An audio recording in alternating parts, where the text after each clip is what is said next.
Yes, yes, yes, yes, yes. Welcome. Sunrise on the horizon. Sky Are you ready? is blue, no denying. Good morning, rebels. Bright and early new dawn. Can I get some rebel yells in the chat, please? Every story.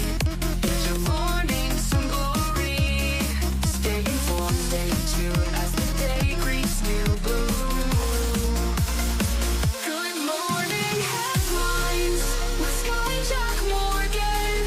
Start your day just fine. Information for you, darling. With coffee in your cup, used to fill you right up. Cleansing weather on the go. Morning show you need to know. Join us on this daily Hey! ride with your morning side by side. It's a beautiful Catch day. the latest, feel the vibe. Feel the vibe? Sky will keep you Well supplied. Good morning headlines with Sky Jack Morgan. Start your day just fine. Information for you, darling. Darling.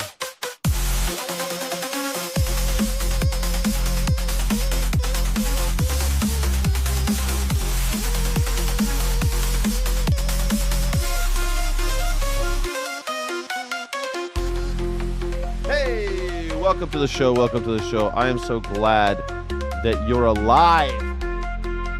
Do you feel alive? Drop an emoji in the chat. Let me know what the deal is.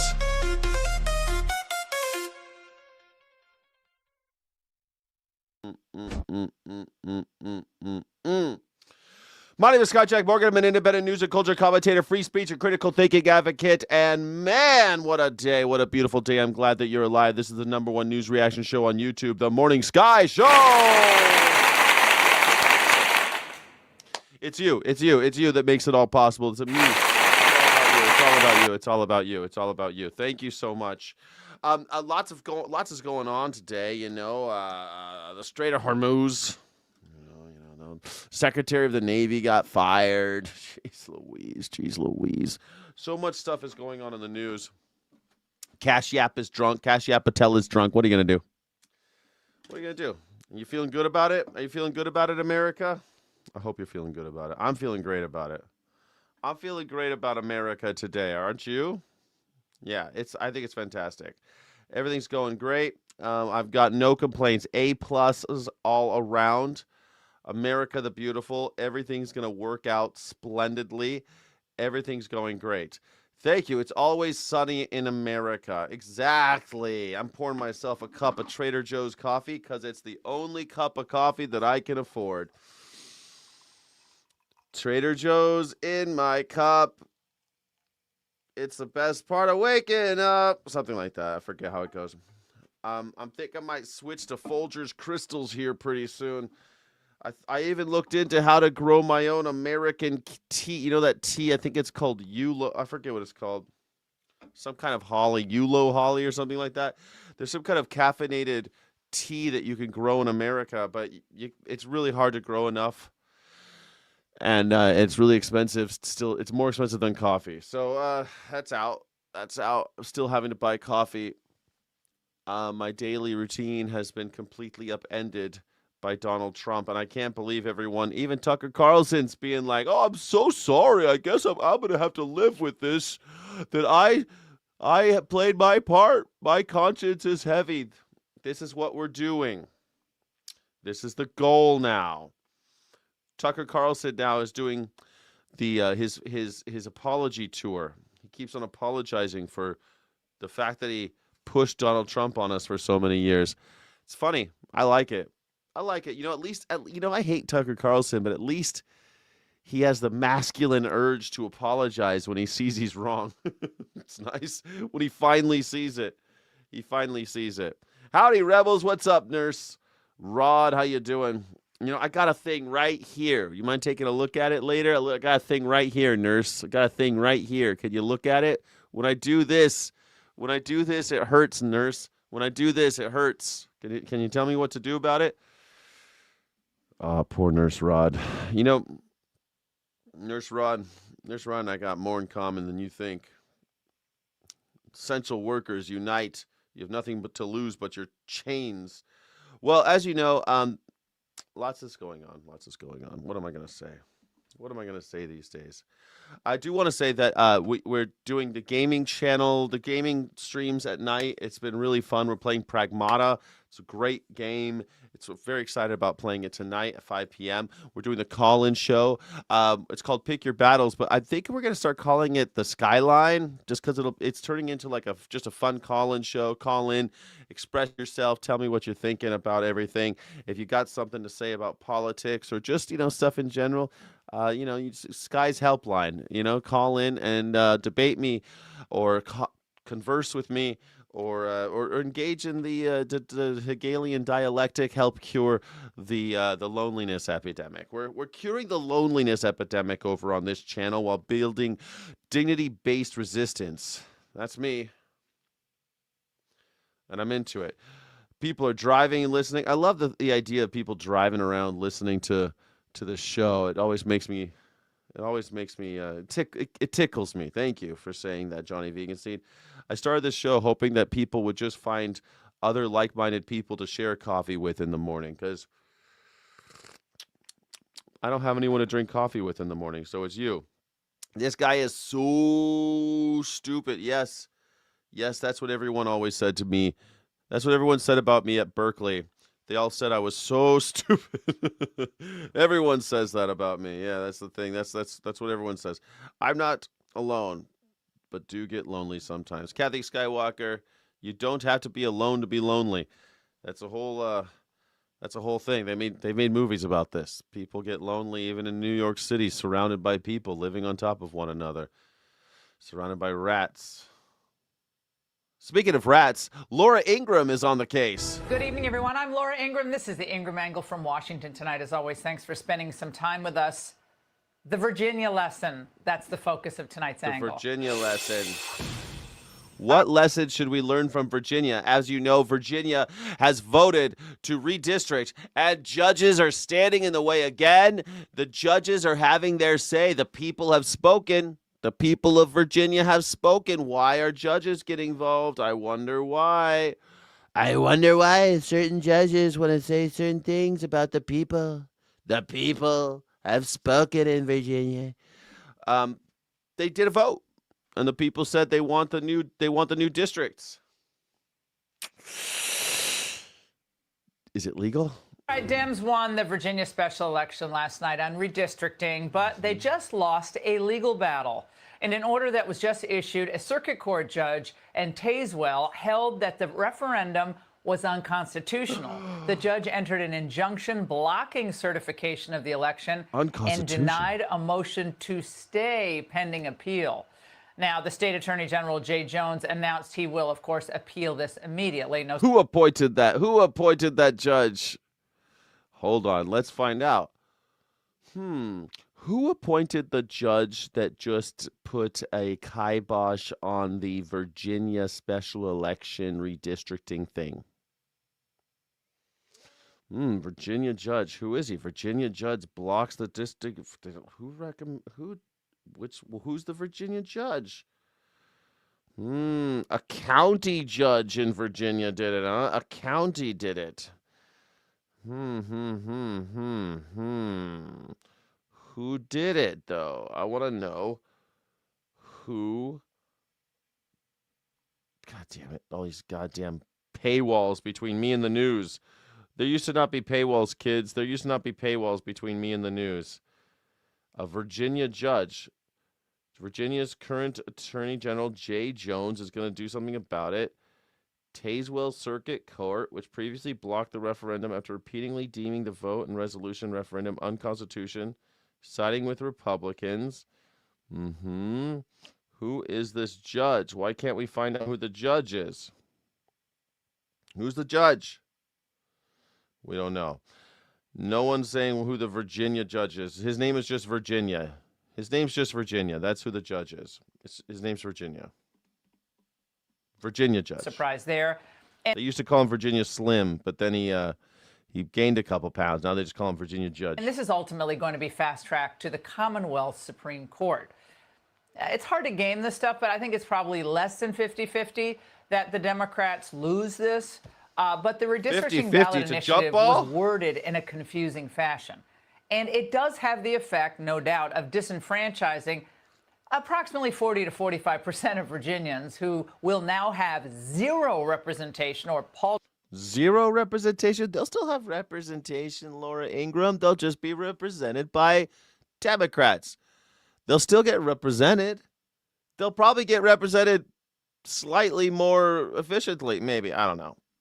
I mean, have you been to Virginia? I've spent a lot of time in Virginia. Laura Ingraham, I think she lives in D.C. She lives near Virginia. She knows what she's talking about. It's bullshit. Representation for their views and their values. Their views and their values, which don't represent most people in Virginia.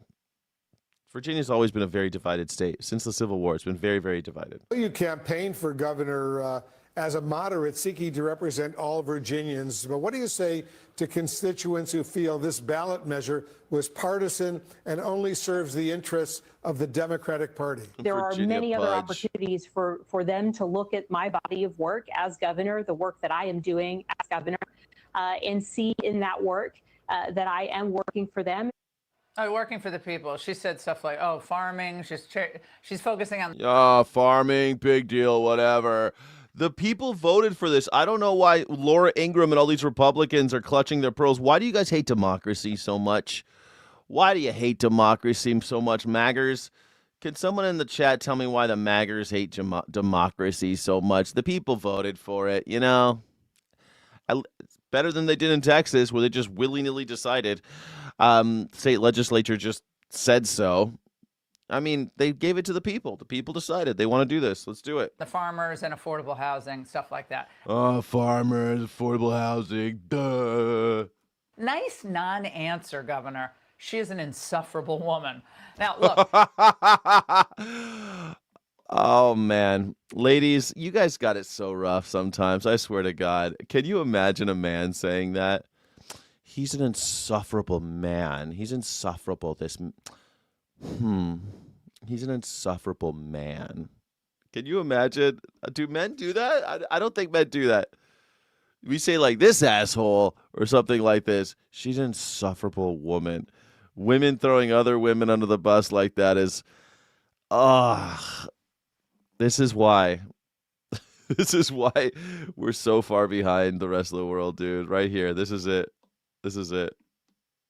People like her, Laura Ingraham. You got to hand it, though, to the Democrats. They may not have a positive agenda to run on, but they don't care. For them, it's all about winning, and they mean business. On this, they went all in with their heavy hitters like Obama, huge money, and they ultimately beat Republicans by having better messaging and a better ground game. And they're not stopping there. As Senate Republicans agonize. Ooh, nice. Thank you for that. Jack Hurley, GOP appointed judge. He was appointed by a Republican, Judge Jack S. Chip Hurley, his junior. They call him Chip because he's a chip off the old block. His name is Judge Jack Chip Hurley. This is from Newsweek. Yes, high-stakes political fight. Yes. Hurley, a circuit court judge based in Tazewell County. They tase you. Don't tase me, bro. Ruled that the measure was void ab initio on multiple grounds. Dead on arrival is what that means. Including lawmakers' failure to follow mandatory constitutional requirements for adopting amendments and the use of misleading ballot language presented to voters. You misled the voters now. Dude, it's one of the most talked about. This is one of the most talked about votes in the history of Virginia, at least in the last 50 years. And they're like, oh, you misled the voters, dude. Come on now. His ruling came after Virginia voters approved Democratic-backed congressional map on Tuesday that could add up to 4 seats to the party. The last referendum in an ongoing national redistricting race has seen new maps adopted in 7 states since last December, but for some reason in Virginia, it's not okay. Okay. Jack Chip Hurley is a longtime Virginia jurist who has spent decades working in the state's rural South. He's appointed by then Republican Governor Bob McDonnell. Oh no, he was not Bob McDonnell, man. Bob McDonnell, he left the office in shame for so much corruption and bribery and blackmail. Like Bob McDonnell. Oh, bro.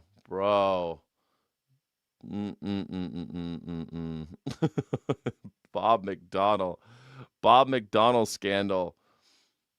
Yeah, Bob McDonnell was convicted in 2014 of federal corruption charges for accepting over $175,000 in gifts and loans from businessman Johnny Williams in exchange for promoting his company, Star Scientific. Oh, I remember Star Scientific.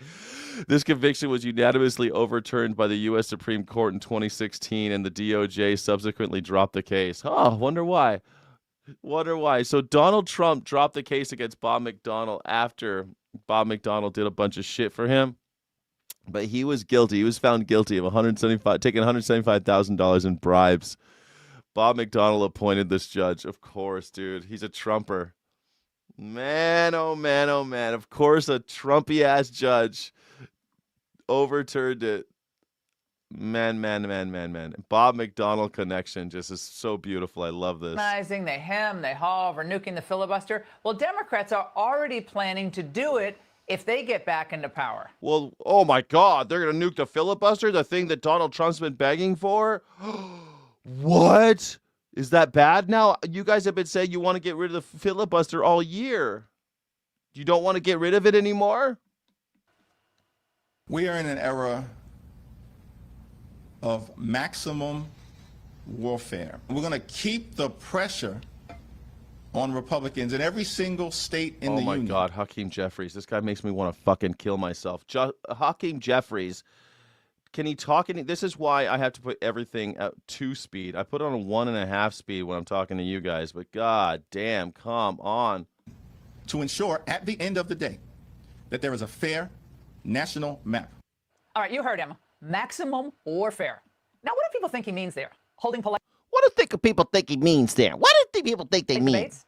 Well, Jeffries might be odious, but he is telling us what they intend to do. And it's odious. to reverse every aspect of the MAGA agenda by any means necessary. Again, maximum. I mean, I hate Hakeem Jeffries, but odious. Wait till you get a load of that guy you got in the Oval Office, honey. Warfare. Listen to what they say. And, oh, by the way, they say Trump is dividing the country. Of course, the Democrats argue in using fourth grade. Yes, exactly. Navia puts it properly. Didn't they start it? Now they complain that yes, they started the fight. Nobody was talking about redistricting. Nobody was talking about mid-decade redistricting. We do this every 10 years. We're not supposed to be talking about it in 2026. I know that I feel so sorry for young people that have to just deal with this like craziness all the time. But it used to not be like this. We used to be talking about all sorts of different shit in the middle of a decade. We didn't talk about redistricting. But now, of course, yeah, they wanted to redistrict in Texas. They started it. They started the arms race in Missouri and Florida. And they hate it when they lose. They want you to get punched in the face. That's how bullies are, man. Bullies always, they punch you in the face. And as long as you don't punch back and they can take your lunch money, they're cool.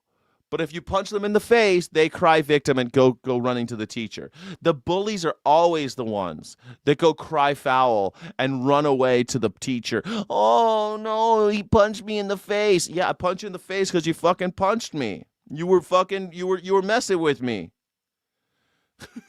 Jesus. These guys. It's such an embarrassment. These guys are an embarrassment.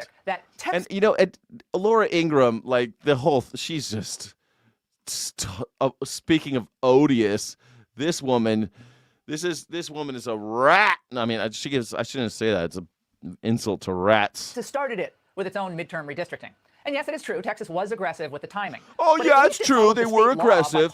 It is true that Donald Trump is the one who said he was entitled to votes in Texas and kicked this whole thing off, the most odious person of all time. But, on the state legislature to vote on this, and then it was signed into law by the governor. It's permissible as well under Supreme Court precedent. But by contrast, the Virginia measure leapfrogged its own bipartisan commission. That was a body established to prevent this type of partisan gerrymandering. But Scamberger and others, look, they're going to defend it by arguing that since the Scamberger, these names they come up with. Laura Ingraham. I need to start using funny names for all these losers. Laura Ingratiate Yourself. I don't know. Ingraham. I don't know how to say it. Any cute names. I don't really usually make up stupid names for people. Ingram. Migraine. Laura Migraine. Laura Inbred. All right. Rats are intelligent and cute. They are. You're right. I still don't want to live with them. Rats are intelligent and cute, but then you go to a New York City subway and you're like, oh crap, some of these rats, I don't like having them all over. That's for sure. No siree. The breaking news, the Secretary of the U.S. Rats can be cute, but then again, so can Nazis, Lots of things could be cute. I've had my heart ripped out by many cute women. I've had cuteness. Cuteness is a brain hack. You know that, right? Like cuteness, animals are cute so that we don't kill them. Like animals are cute so that we're like, oh, like a widow baby, and we don't feel murderous. It's a brain hack. That's why people love dogs, I think. They look at a dog like goopy goopy poo poo poo poo poo. People act like doting parents when they see dogs. Oh, poopy doopy doopy doopoo. I read this book about how, yes, a lot of it is brain hacking, right? The animals are able to hack the human brain by going looking real cute. I don't trust cute. You can't trust cute. Don't trust cute. Lots of things are cute. Jesus. Don't trust cute. Navy is out as Trump's war with Iran enters day 50. I mean, crap. JoJo C was cute. Look what happened to her. I mean, all sorts of people are cute. Donald Trump was cute when he was younger. Have you seen the one where he's in the shorts on the bed? Ivanka Trump is cute. They're all cute. 54. The surprise announcement coming just moments. And they're all rats. Actually, they're not good enough to call rats. Here, look at this. The Secretary of the Navy. Do we need that guy? Hey, do we need a Secretary of the Navy? I mean, we're supposed to be blockading the Strait of Hormuz these days. Do we need a Secretary of the Navy? I don't think we need him. Let's get rid of him. Moments ago from the Pentagon, multiple sources telling CNN that there were tensions for months between John Phelan and the Defense Secretary Pete Hegseth. Phelan was then told at this moment during the war, resign or be fired. And I mentioned during the war. I mean, this is a major move at a shocking time. This is the Secretary of the Navy. And the U.S. Navy right now has 15 ships in the Middle East, most enforcing the biggest blockade by the United States since World War II. Phelan's sudden departure coming as it comes, as we have new video tonight from Iranian state media reportedly showing soldiers seizing container ships in the Strait of Hormuz. Kristen, what are you learning? Obviously, as we said, you think about the scale of this blockade and what the United States Navy is doing right now. It's their strait. Can't they seize whatever comes through it? It's theirs. I mean, if you were in the San Francisco Bay and the United States government seized your ship, that's fair play, right? Isn't that fair play? I mean, I don't believe in borders and governments, but if you are the United States government and you have a boat inside of the Bay of San Francisco, you're allowed to take any of those ships, basically. It's your bay, right? The Strait of Hormuz is the same way. If it's not international waters, guys. This is their water. It's between them and Saudi Arabia. Saudi Arabia's got one side, they got the other side. That's how that works. You understand? Strait of Hormuz. Do I need to show you a map? I always get told, Scott, you don't show enough maps. People don't know where you're talking about. And I feel so sad because it's like I don't know. My friend Chip always tells me I got to dumb myself down. Who thinks I should dumb myself down? Hey, guys, do you think I should dumb? Is it in Oman? Yeah, Oman's got the part down there, too. There's a part down there in Oman. It goes like Saudi Arabia, Oman, and then Iran's on the other side. Yeah. Good morning. Unknown. Do you think is Sky cute? Can we trust him? No one's ever called me cute. I was always told I had a face for radio. But Chip, you're the one who told me I got to dumb myself down all the time. Do I need to show everyone a map of the Strait of Hormuz? Is that what I got to do? Now, suddenly the Secretary of the Navy out with a resign or be Max, fired. though. Yeah, that's right. Obviously not good for the Secretary of the Navy. And we're learning some new reporting. You mentioned some of this, which is this idea that there was tension between Pete Hegseth and Phelan, a lot of it stemming from Well, I mean, is it really not good for the Secretary of the Navy? Well, I don't know. Maybe he's sick of working. Maybe he's good. Maybe he's glad. It could be relief. You know, sometimes when you get fired, it's a relief. Hegseth wanting him to be quicker, thinking he was too slow on ship reform. But there's another part of this that I think is key. And this is what is always key in a Trump White House, which is proximity to power. And the reason being that Hegseth was annoyed by Phelan because Phelan would go directly to President Trump. Now, remember this. Phelan was not somebody with military experience. He was a donor. He and his wife had raised millions of dollars for President Trump. He had a personal relationship with President Trump. And in Trump's White House, even the top branches of government, the top cabinet officials know that the closer you are in the direct line to Donald Trump, that gives you all of the power. So Hegseth felt like Phelan was going around him, having these direct conversations with President Trump. Now, we're still not entirely sure what option that Phelan went with, whether he resigned or was fired. But of course, we know now. Classic chain of command stuff. Oh, you went over my head. You went over my head. How dare you go over my head? You know how bad that makes me look to the boss? You go over my head. You went straight to the president. How dare you? You can't go over my head. You ever had a boss like that? You ever had a boss where your boss's boss asks you questions or comes to you to your desk or to your place? Like I used to run huge restaurants and stuff, and then like the VP would come and talk to me, and then the director would come to talk to me, and then the assistant director would be pissed off that I didn't go to him. I didn't go to them, asshole. They came to me. This is the same kind of thing, you know. Donald Trump goes to Phelan because they got an existing relationship because Phelan basically bought his position as Secretary of the Navy by giving loads of donations to Donald Trump's campaign. And so they got an existing relationship. What are you going to do, right, Pete? What are you going to do, Pete Hegseth? What are you going to do? What are you going to do? So they're talking. Pete Hegseth gets pissed. You went over my head. How dare you go over my head? Why did you go over my head? How come you went over my head? You ever have that happen to you? Now, he was ousted after these personal tensions amid this ongoing war where the Navy is a central component. I mean, it is obviously incredible timing. Kristen, thank you very much. Everyone is here with me. General Mark Schwartz, let me just start with you because you spent so. It is incredible timing. Yes, it is one of those things. Definitely micromanagers. Have you ever had a micromanager? Man, fucking micromanagers. I can't stand them. God, I'm getting PTSD. Thank God I'm doing a YouTube channel. Please help me stay a YouTuber. Please donate to the channel.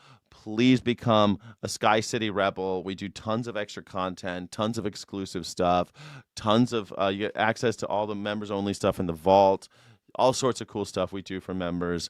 Please, please, please help me not work for another micromanager. I'm just trying to grow a little channel, guys. Just trying to grow a little channel. Please. I beg you. It is weird, the timing, right? The timing that all of a sudden Pete Hegseth fires the Secretary of the Navy when we're at war. I told you this was going to happen. I think Spy Queen's going. I think Tulsi's getting up there before Pete Hegseth. Pete Hegseth's got to go, but I think he goes after Tulsi Gabbard. I think that's what's going to happen. I think. Much of your military career in the Middle East with special forces. So, you know, the context of this, Phelan out, all this with a resign or be fired, as the reporting is, suddenly in the midst of this massive blockade, at least 15 ships involved in it. I mean, what is the impact of something like that at the Secretary of the Navy at a moment like this? Well, I think the impact is greater from, you know, an outsider's view of, like you said, the Navy Secretary being removed during a time of war. Down at the CENTCOM level and certainly below that in terms of operations day to day in the Gulf and the CENTCOM. Yeah, I mean, come on, micromanagers are the worst. I've had bosses like that, dude, and you know. I was a manager, and I always just, my goal was to not be that guy. It was so funny because, like, I would go into bars and restaurants and hospitality outlets and stuff like that, and there's always pushback when you're the new manager. And I remember in multiple places, there was always one kind of older person there who was like, man, this guy's letting us do our jobs and work. Can you just chill out with the hate? Like, the guy, like they would like start defending me because they had other bad managers, and I was like, I was like Ted Lasso, man. I had lots of Ted Lasso. When I saw that show finally, I really identified with that character, man. Having the world outside of work falling apart, but finding so much reward in leading a group and getting it all to work together and everything. I do miss that. I miss that very much, having a team and leading that team. But, you know, I can't do it anymore. I can't do it anymore because there's always the directors are so horrible, you know. Like, ride that guy's ass, ride that guy's ass. I mean, these directors were always, light that guy up, look what he did. Like, all the time. Like, always stick, never the carrot, you know. It's tough. You think Kashyap Patel's going next? Well, Kashyap Patel's not a cabinet member, so he's kind of like Secretary of the Navy. They're getting rid of like the lower guys. Maybe that's first. Maybe you're right. Kashyap Patel before Tulsi Gabbard? Maybe. But I think Tulsi Gabbard goes before Hegseth. I think so. Fox and Friends! The SPLC was not dismantling these groups. It was instead manufacturing. Todd Blanche, this guy isn't even the look at acting attorney general. He's not even a real attorney general. The extremism.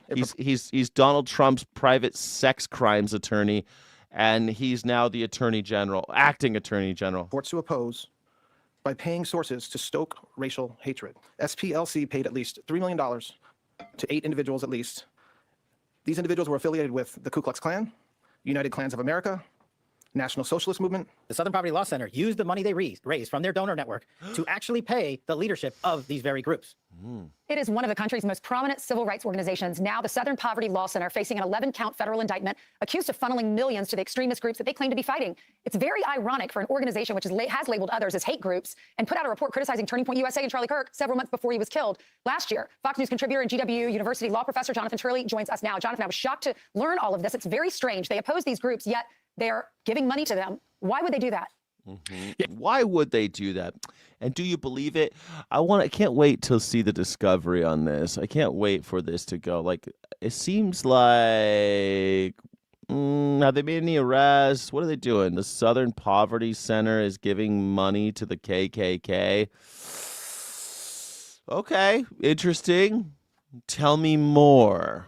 Ainsley, you're absolutely right about that. The irony is also that it was the center that sought to seize assets from groups like the KKK. Now the U.S. government is trying to, through forfeiture, seize the assets of the center. And what the center is saying is that we did have confidential informants. They sound a lot like the FBI. They said, you know, we ran all of these confidential informants and they gave us evidence and we passed that evidence along to state and federal law enforcement. It's very rare to see a non-law enforcement organization conduct these types of clandestine operations. No, it isn't. That's not rare. That's not rare. McDonald's used to have clandestine agents in the ALF, people that would infiltrate movements. This happens all the time. Cattle ranchers of America, they've got infiltrators in the animal rights movement. This type of thing happens a lot. The fact that they might have had confidential informants in the KKK and stuff like that, that's not too far of a stretch, actually. I don't know. Seems like I don't know.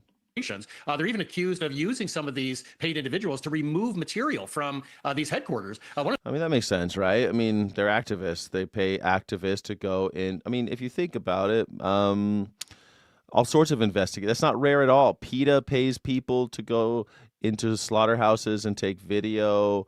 Lots of organizations pay people to put go get a job at a slaughterhouse, put a camera, install cameras in the gas chambers, do things so they can get footage of what's happening or in labs.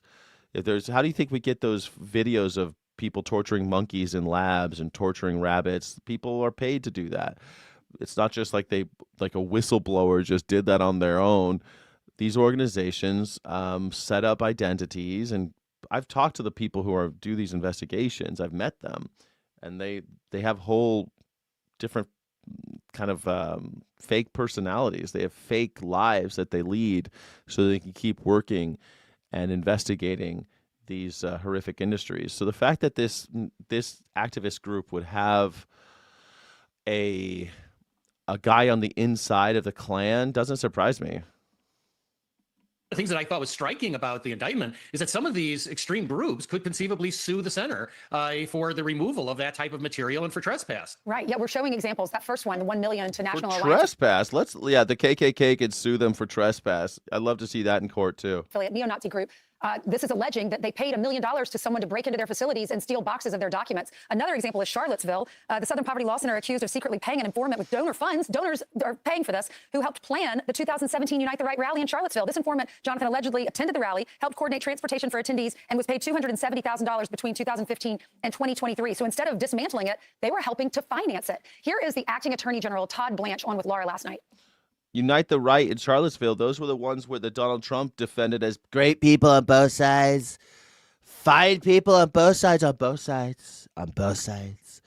That was the Unite the Right. So now they're against the Unite the Right. First of all, they totally, of course, would have people on the inside of those hate groups Unite the Right. So I don't know. This seems like a nothing burger, to be honest. This seems like much ado about nothing. That this investigation was opened during the Biden administration and then mysteriously closed. I really don't have any information about why it was closed. And then we started again last year. The FBI did, working with the U.S. Attorney in Alabama. And it's extraordinarily egregious. You just talked about it. But imagine a donor to the SPLC if they were told, by the way, we're going to give the money you're giving us to the Ku Klux Klan. OK, like in some cases over $1 million. So why was the case mysteriously closed, Jonathan? Yeah, Ainsley, I thought that was the most interesting part of the interview as well. Because it's all explained. This center has been controversial for years. In addition to criticizing Turning Point after the assassination of Charlie Kirk, the center has also targeted groups like Focus on the Family because of their religious views and what they've said about LGBT values. So the group itself has sort of drifted from its original and legendary purpose in litigating against segregation and things of that kind. It has become a more blatantly political organization, in my view. What? Being against segregation is also blatantly political. It's always been blatantly political. What the hell? It's always been blatantly political. They've been anti-fascist for a long time. This is just them attacking an anti-fascist organization. That's all that's going on here. By the Biden administration was not surprising in the political sense, but it is concerning. Now, having said that, this is going to be a challenge for the administration. There are significant constitutional issues here. You know, the senator is saying, look, we said we were going to attack these organizations. We did. We didn't go through our means that we were going to use, but donors knew that we were doing this by any means necessary. There's going to be serious free speech associational challenges that are raised. But as you note, Ansley, this is just an astonishing system that they created that looks like a mini FBI. Yeah, it's such an inside job. It reminds me of that show that I watched where the girl was being bullied at school and online, and it turns out it was her mom the whole time, and you're just flabbergasted at the end. You're like, I wasn't expecting this, and who could do that to someone that they love? This lady's so stupid. Ainsley, you're so stupid. It's so painful over on Fox News. This is a group that's basically an anti-fascist group. Here they are, Southern Poverty Law Center, a beacon of hope for 55 years, stands as a beacon of hope fighting white supremacy and various other forms of injustice to help create a multiracial democracy where we can all live and thrive. Today calls for us to maintain our resolve in the face of another fight for justice. That's it. They have lawyers and activists, first the South, then the nation. Now they're blatantly political. Yeah, they've always been blatantly political. The fourth installment of Southern Poverty Law Center's Whose Heritage Report offers an evolving assessment of the threats and harms that find continued life through Confederate symbols, lost cause narratives, and ideologies of white supremacy. This is always what they've been doing, is fighting white supremacy. Nothing new here. Of course they have people on the inside of white supremacist organizations. I guarantee you the Nazis have people on the inside of places like the Southern Poverty Law Center. This is how they do it. People pose as the other all the time. They infiltrate. Anti-fascist like a flamethrower fighting fires. Anti-fascist is like a flamethrower fighting fires. I don't know. Is that like, I don't know. My grandfather was an anti-fascist. He went to World War II and killed Nazis. I guess, yeah, sometimes you got to fight fire with a flamethrower. It's true that sometimes you do fight fire with fire. You got to do controlled burns in order to make sure that the fire doesn't spread. Sometimes you do need a flamethrower, actually, to fight fires. So, yeah. Anyway, Southern Poverty Law Center is being indicted by Donald Trump's sex crimes attorney, Todd Blanche, acting attorney general, and Kashyap Patel, active alcoholic. There is brand new reporting from the New York Times that has broken since we've been on the air on how the FBI pursued an investigation into a New York Times reporter who reported on and wrote a story about the girlfriend of FBI Director Kash Patel. The person briefed on the matter telling the New York Times that, quote, agents interviewed the girlfriend, queried databases for information on the reporter, Elizabeth Williamson, and recommended moving forward to determine whether Ms. Williamson broke federal stalking laws. In response to the New York Times, the FBI said that, quote, investigators were concerned about how the aggressive reporting techniques crossed lines of stalking, but added that the FBI is not pursuing a case. Williamson wrote an article that published on February 28th about all the FBI resources that were being poured into protecting Kash Patel's girlfriend. His girlfriend's a country music singer named Alexis Wilkins. The New York Times reported at the time this, quote, FBI tactical agents have ferried her to a resort in Britain before a dinner at Windsor Castle and to an appointment at a hair salon in Nashville. God. Last April, agents in 2 SUVs stood guard outside a senior center in Ronald Reagan's boyhood home of Dixon, Illinois, while she sang for a few dozen young conservatives. To an extent not previously reported, Ms. Wilkins is escorted in her travels by special weapons and tactics team members drawn from FBI field offices around the country. We want to bring in New York Times. She's being escorted around the world with a SWAT team group, and meanwhile, the rest of us are here squirming in the dirt, trying to figure out how to afford a cup of coffee. How the hell is this the world I'm living in? This country music wannabe star who happens to be fucking the FBI director, Kashyap Patel, who's got Punisher logos on his shoes because he thinks he's, I don't know. The Punisher hated the FBI, by the way, in the comic books. I don't know why these guys keep on worshiping and jerking off about the Punisher. Is it the violence of the comic that they got to? And they're like, I like violence. Yeah. I mean, the comic is violent. When I was a kid, I loved the Punisher. He hated cops. He hated the military. He was a Vietnam vet. Like, he wasn't a guy that was pro-government, the Punisher. And yet they've all got the Punisher logo. And they use it like a Totenkopf, like the SS had on their little hats. This little skull symbol that means that you're a badass. It's just such simple-minded thinking. And yet his girlfriend's being escorted around with a SWAT team all around the world so she could give private performances for young, dumb, full of cum, conservative edgelords. Jesus. This is how far we've come. Wow. Yeah, maybe you're right. Maybe Kashyap Patel's the next guy to go. Just knowing that, I can't believe all these conservatives are okay with this shit. Like, you guys are all okay with this? Maggers, you're all right with this? You're okay with this, right? Okay. Cool. Thank you, Maggers. My God. Ugh. Well, Ron, the United States now accusing one another of piracy as the standoff in the Strait of Hormuz. Piracy. Who's the pirates? Okay, let me see. Who are the pirates here? Who went to the Caribbean and started bombing boats? Who went to the Caribbean and started stealing oil tankers? Who went to the Strait of Hormuz and started stealing oil tankers and destroying boats from the air and from the sea? Who did that? Who's the pirate country? Iran or the United States of America? Continues. Yeah, that comes as Iranian forces attacked 3 ships yesterday. Doug Luzader joining us live now from Washington with the latest developments from overnight. Good morning, Doug. Good morning. The White House points out that these were not American ships that were attacked, but this does show how tenuous this ceasefire. I love this guy so much, this anchor right here. But Mr. Good Citizen, exactly.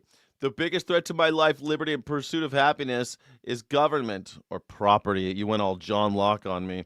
Also, I'm a conservative. MAGA aren't conservative. MAGAs are not conservative. Donald Trump's not a conservative. You just fooled enough idiotic conservatives. It's just that there's enough stupid conservatives to watch Donald Trump and be like, he's for me.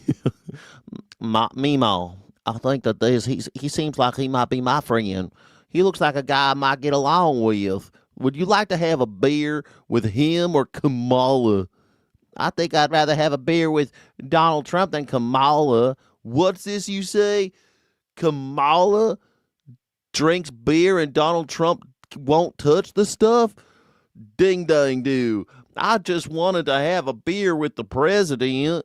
I'd rather have a beer with Donald Trump than Kamala. The bars I go to don't let people like Kamala in. They won't even serve anyone like my Kamala. God damn it. Kamala drinks, and Donald Trump doesn't. Donald Trump thinks that beer drinkers are stupid. Donald Trump knows that conservatives are dumb enough to vote for him. It's embarrassing. Agreement has begun. Iranian state media shows armed and masked men boarding a ship in the Strait of Hormuz, one of 3 vessels targeted by Iranian forces, and 2 of them were ultimately seized. Iran has gone from having the most lethal navy in the Middle East to now acting like a bunch of pirates. The White House. Caroline Levitt says that the Iranians are acting like pirates. We are the pirates of the Caribbean right now. That's the American government. We are the pirates of the Caribbean. We go and kill drug boats that we have no evidence there were any drugs on those boats. It's all about the cocaine, I promise you. No cocaine. No cocaine. Venezuela isn't even known for cocaine. We took their oil tankers that were bound for Cuba or China. We just took them and we just kept the oil. We just kept it. Do you remember this? The interview with Donald Trump. We're just going to keep the oil. That's what we're going to do. That's piracy. That is piracy. Now we are in sorry, I'm trying not to call it the Middle East anymore because it's colonial language, but damn, it's the old habits die hard. We're over there in the Gulf now taking boats and killing anybody who's even moving that we don't like. Pirates. They're not pirates. They're more like merchants. Over in Iran. They were just selling oil, doing their thing. Maybe they had a little bit of, bad government stuff, just like everyone over there in the Gulf states. They got a lot of shit to deal with over there, They got a lot of bad old vibes, They got a lot of stuff that has to happen in the Middle East before that shit's all patched up, and we're not getting anywhere closer to that anytime soon. But they're over there minding their own business mostly just minding their own business. And we go over there, we start stealing their shit and bombing their schools. We're the pirates. You understand? We went to the Karg Island where they kind of one of their hubs for their oil distribution, and we just took it. Pirates used to do that, like Captain Morgan taking Jamaica so he could control the rum, the sugar, and the slaves. That's why they take places like, you've seen the pirate movies, but the reason why they go and take whole cities is because they can control little pockets of commerce. That's what we're doing in Iran. We're pirates. Appeared to brush aside the attacks, but this will further lock down the Strait of Hormuz, with Iran continuing to exert what pressure it can, regardless of a ceasefire agreement. Let's be clear, they've been breaking the ceasefire since day one, and this really raises the question, who is in charge here? And that question, who's in charge in Iran, may have scuttled scheduled talks earlier this week in Pakistan. At the Pentagon, who's in charge? We don't know, but I'm talking to him, okay? I'm talking to all the guys. J.D. Vance is involved. Marco Rubio's involved, and I'm involved too. I mean, I'm really involved. I'm talking every day. Every day we're talking to the people in charge. Who's in charge, sir? We don't know who's in charge. What? Like, how do maggers follow this?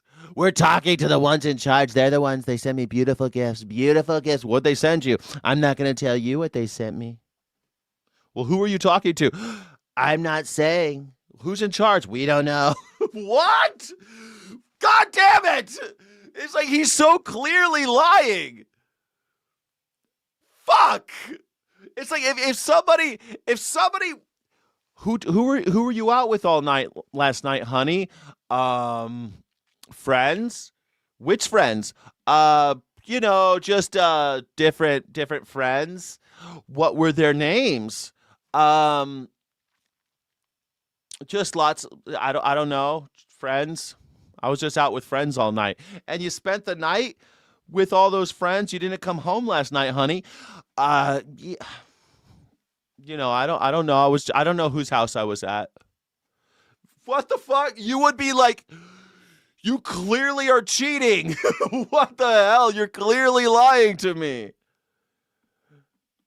Meantime, another shakeup. I want to thank the president for his vision. After Navy Secretary John Phelan was shown the door. Everything Trump did. It's not piracy if the Crown does it. Except the Crown, of course. Privateers were hired by the Crown, of course, or through the East India Company. All sorts of weird shit. with this war has made things worse. Political pressure is growing on the administration. And while the U.S. blockade on Iranian ports may be effective, this could be a waiting game. Blockades take time. Yes, it's significant pressure, but it's pressure over time that is the most impactful. And right now, time works to Iran's advantage here.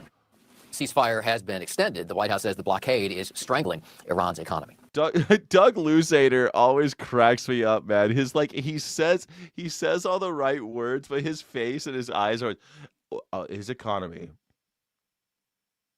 He looks like that monkey that's always like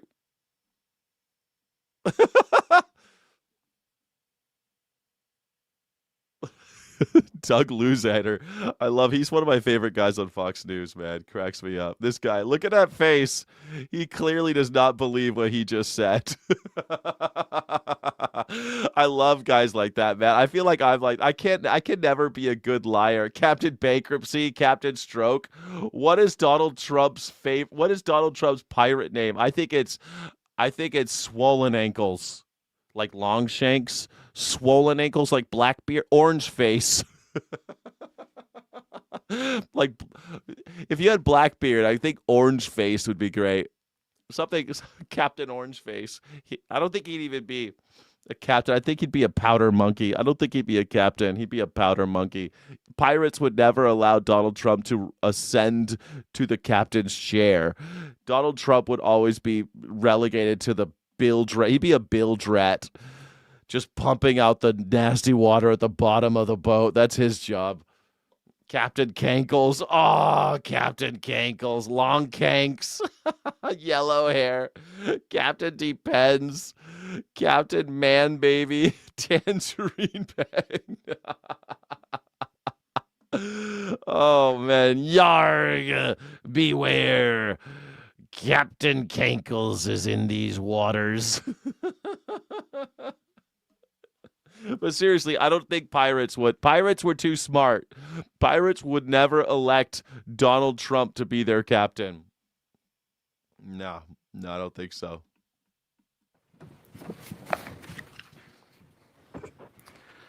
Good afternoon.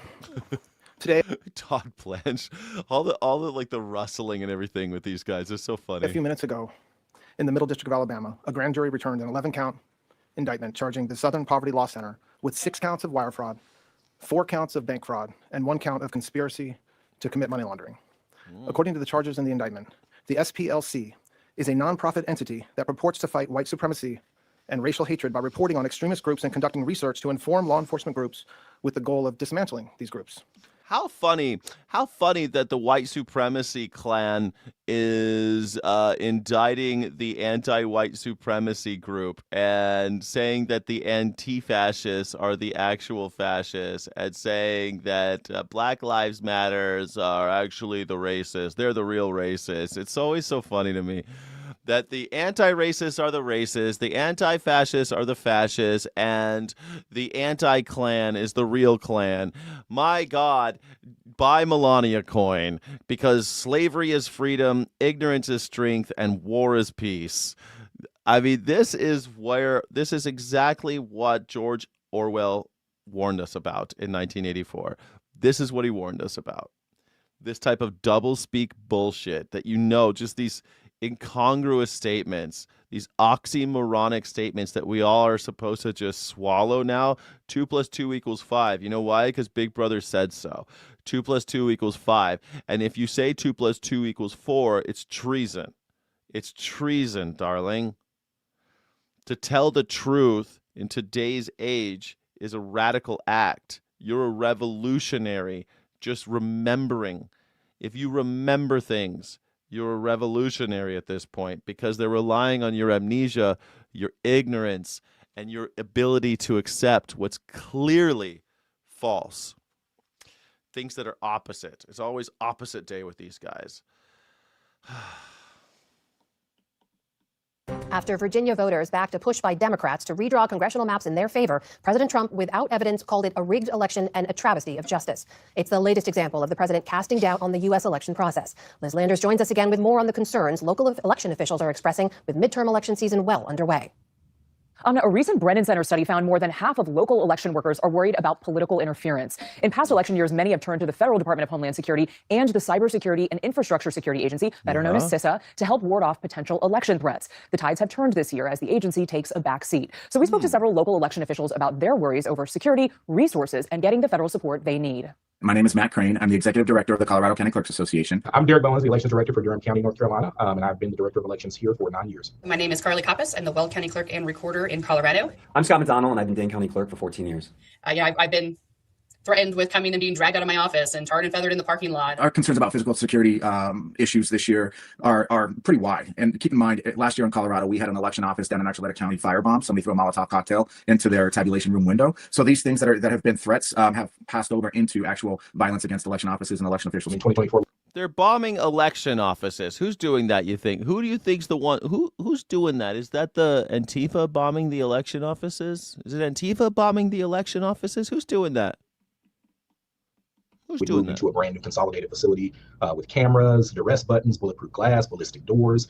The election enthusiasts, as I will now try to call them, they found out that I was expecting a child. Their rhetoric became focused on my unborn child. I received emails and messages saying, to the extent of your unborn child is, the seed of the devil. They've come up with a conspiracy theory, and by the time you formulate a response to it, they've already moved on to something else. I mean, the point isn't a conspiracy theory. It's just to sow doubt. It's to make people doubt who won, not trust the system, and that's really damaging. The support that we're getting from CISA, DHS, and some other of our federal partners is drastically changed. In my opinion, at this point, there's just none. There's zero support. They undercut all of the competent people who actually understood the mission, had built relationships with the community, and they literally brought foxes into the henhouse. I think my biggest concern is what comes as a result of misinformation. I do have concerns about potential federal presence at polling places if we kind of look at some of the executive orders, some of the things that we've heard. Is the FBI going to show up at our door? Are they going to try to seize our equipment, our ballots? Can we expect ICE agents or other federal agents at the polls in November? I have hope that our democracy will sustain and that we'll continue to execute elections properly. Yeah, that's a hope. You're just hoping that democracy will sustain and we'll have fair and free elections in America. Do you think we're going to have fair and free elections in America? They're afraid. People who are working in electioning and running the elections, they're afraid that federal officers are going to come to their houses, that the FBI is going to beat their children, that ICE agents are going to drag them out kicking and screaming from their homes.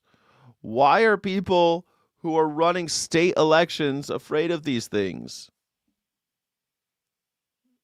Who are the terrorists again? Who are the terrorists? We'll accept the results, but some of the rhetoric is concerning. People have fought and died for this right. People have marched and been beaten for this right. Clerks understand that, and their teams understand that. They're up to the moment for it. They're working hard to prepare for it. A recent investigation by ProPublica details a nationwide effort by the president and his allies to gain influence over the officials and... You're a citizen, so you're good? You are missing the point, man. Citizens are not good. Citizens are the ones getting shot in the face. Citizens are the ones getting shot. What are you talking about? I'm a citizen, so I'm good. No, you're not. They're coming for you, too. You think they're just going to let you vote? You think they're just going to let you do what you want to do? Depending on where you live, you might not. Might not. Depending on where you are. Offices that administer elections at the state and local. But it won't matter because even if you're in a place that you aren't being harassed like directly, someone's not physically accosting you, you're still screwed because you can't trust your elections. We are going to be an illiberal democracy like Russia, where Vladimir Putin has elections. They have elections, but no one believes the elections. Level. For more, I'm joined now by Jen Fifield, one of the reporters. Or actually, forget Russia, more like Iran. We're like Iran. They're a democratic nation.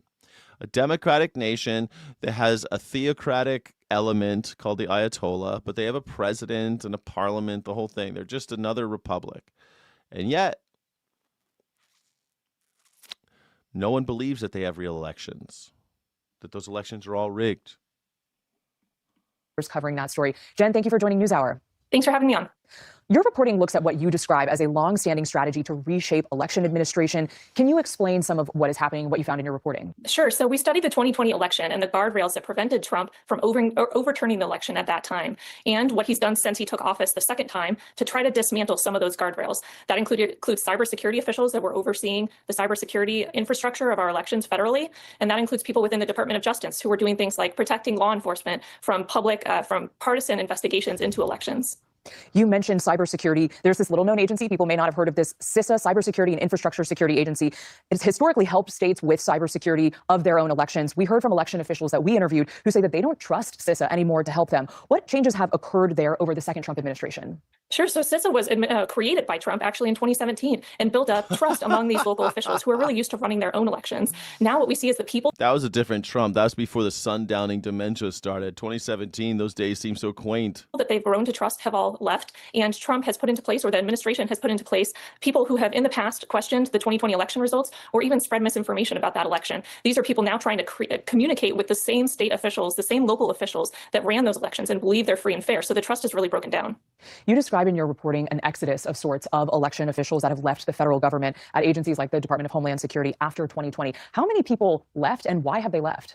We found about 75 or more people across the Department of Homeland Security, Department of Justice, intelligence agencies that were working on elections. They either resigned, were forced out, or their entire structure was dismantled. And this includes people, like I said, that watch over cybersecurity and that make sure that there is no foreign influence in our elections, and other people within the Department of Justice that did voting protection lawsuits. There have been plenty of threats from the president, especially during his first term, to try to change elections, but they focus more on challenging things after the fact. How is it different now? These people are already doing unprecedented actions across the country. For example, we saw the FBI raid in Georgia for their 2020 election material. Crazy. We saw action in Maricopa County, them subpoenaing our 2020 Why was Tulsi Gabbard there that day? election information. And now we see them in Michigan demanding that they get information and ballots about the 2024 election. These are actions that experts say may not have taken place if people like the Public Integrity Section in the Department of Justice still existed to judge whether these actions were politically motivated. So we're seeing a lot of action to look in the 2020 election and a lot of things to prepare too for the upcoming midterms. I love it. I feel like I'm living in a Yakov Smirnoff joke. Holy shit. In America, party chooses you. I mean, it's always going to be, what a country. It's going to be like that. It's going to be like that, except all the jokes are in reverse. We got to pick a country that actually has a democracy. Are there any left? Are there any? In Canada, you vote for representation. In America, representation vote for you. I don't know. It's so crazy. The television in America, television watch you. Does anybody remember Yakov Smirnoff? It's basically his whole shtick was jokes about how different America is from Russia.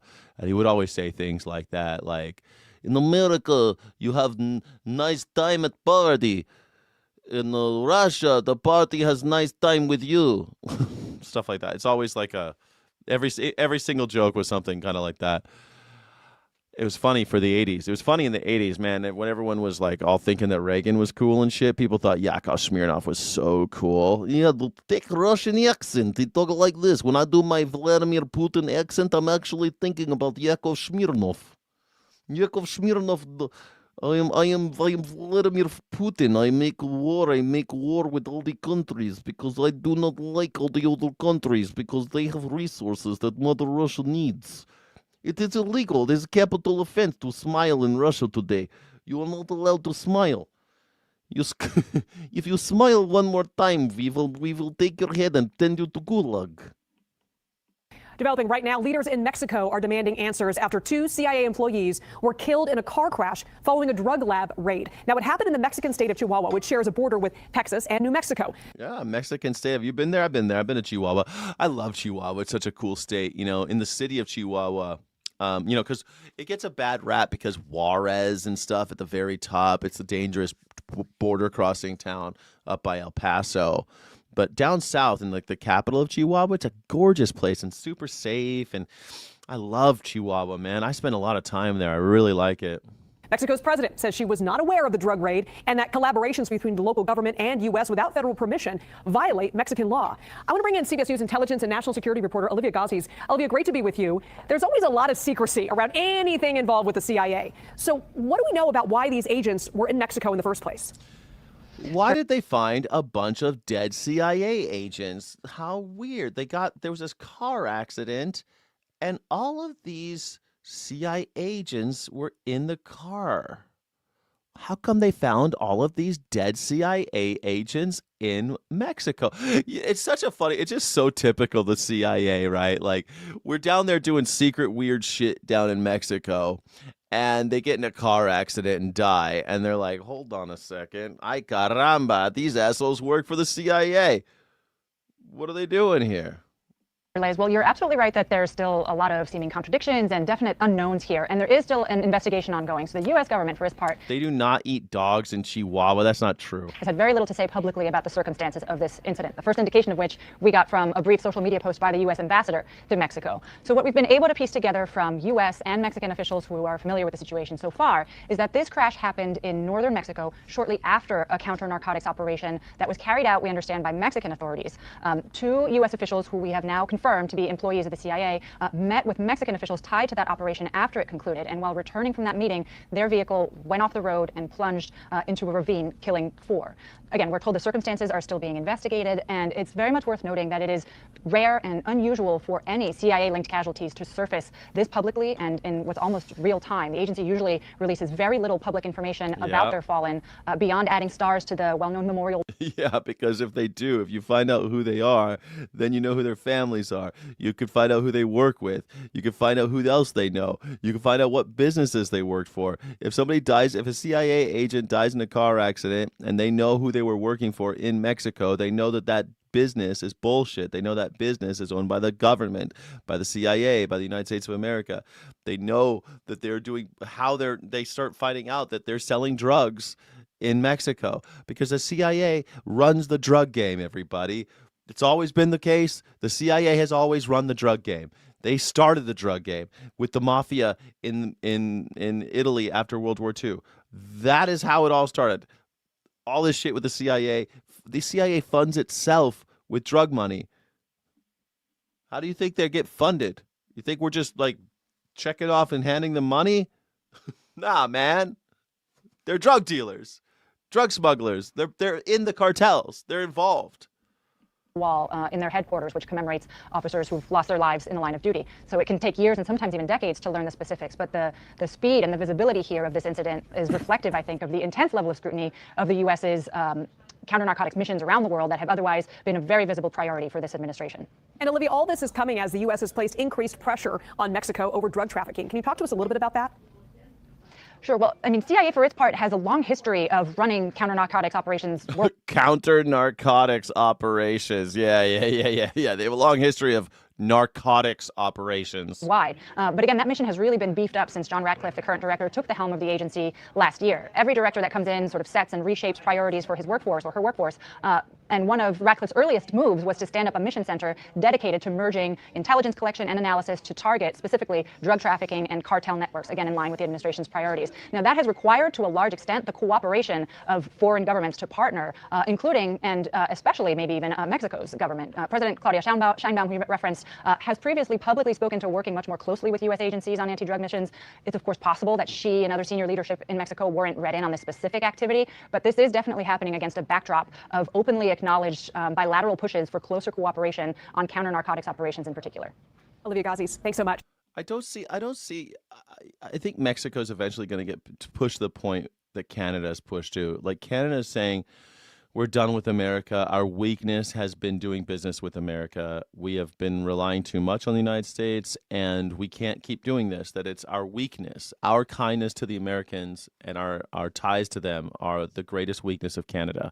The fact that Carney's coming out and saying that, Scheinbaum's got to have to come out and say that shit, because I know that Mexico is our biggest trading partner, but what are we doing?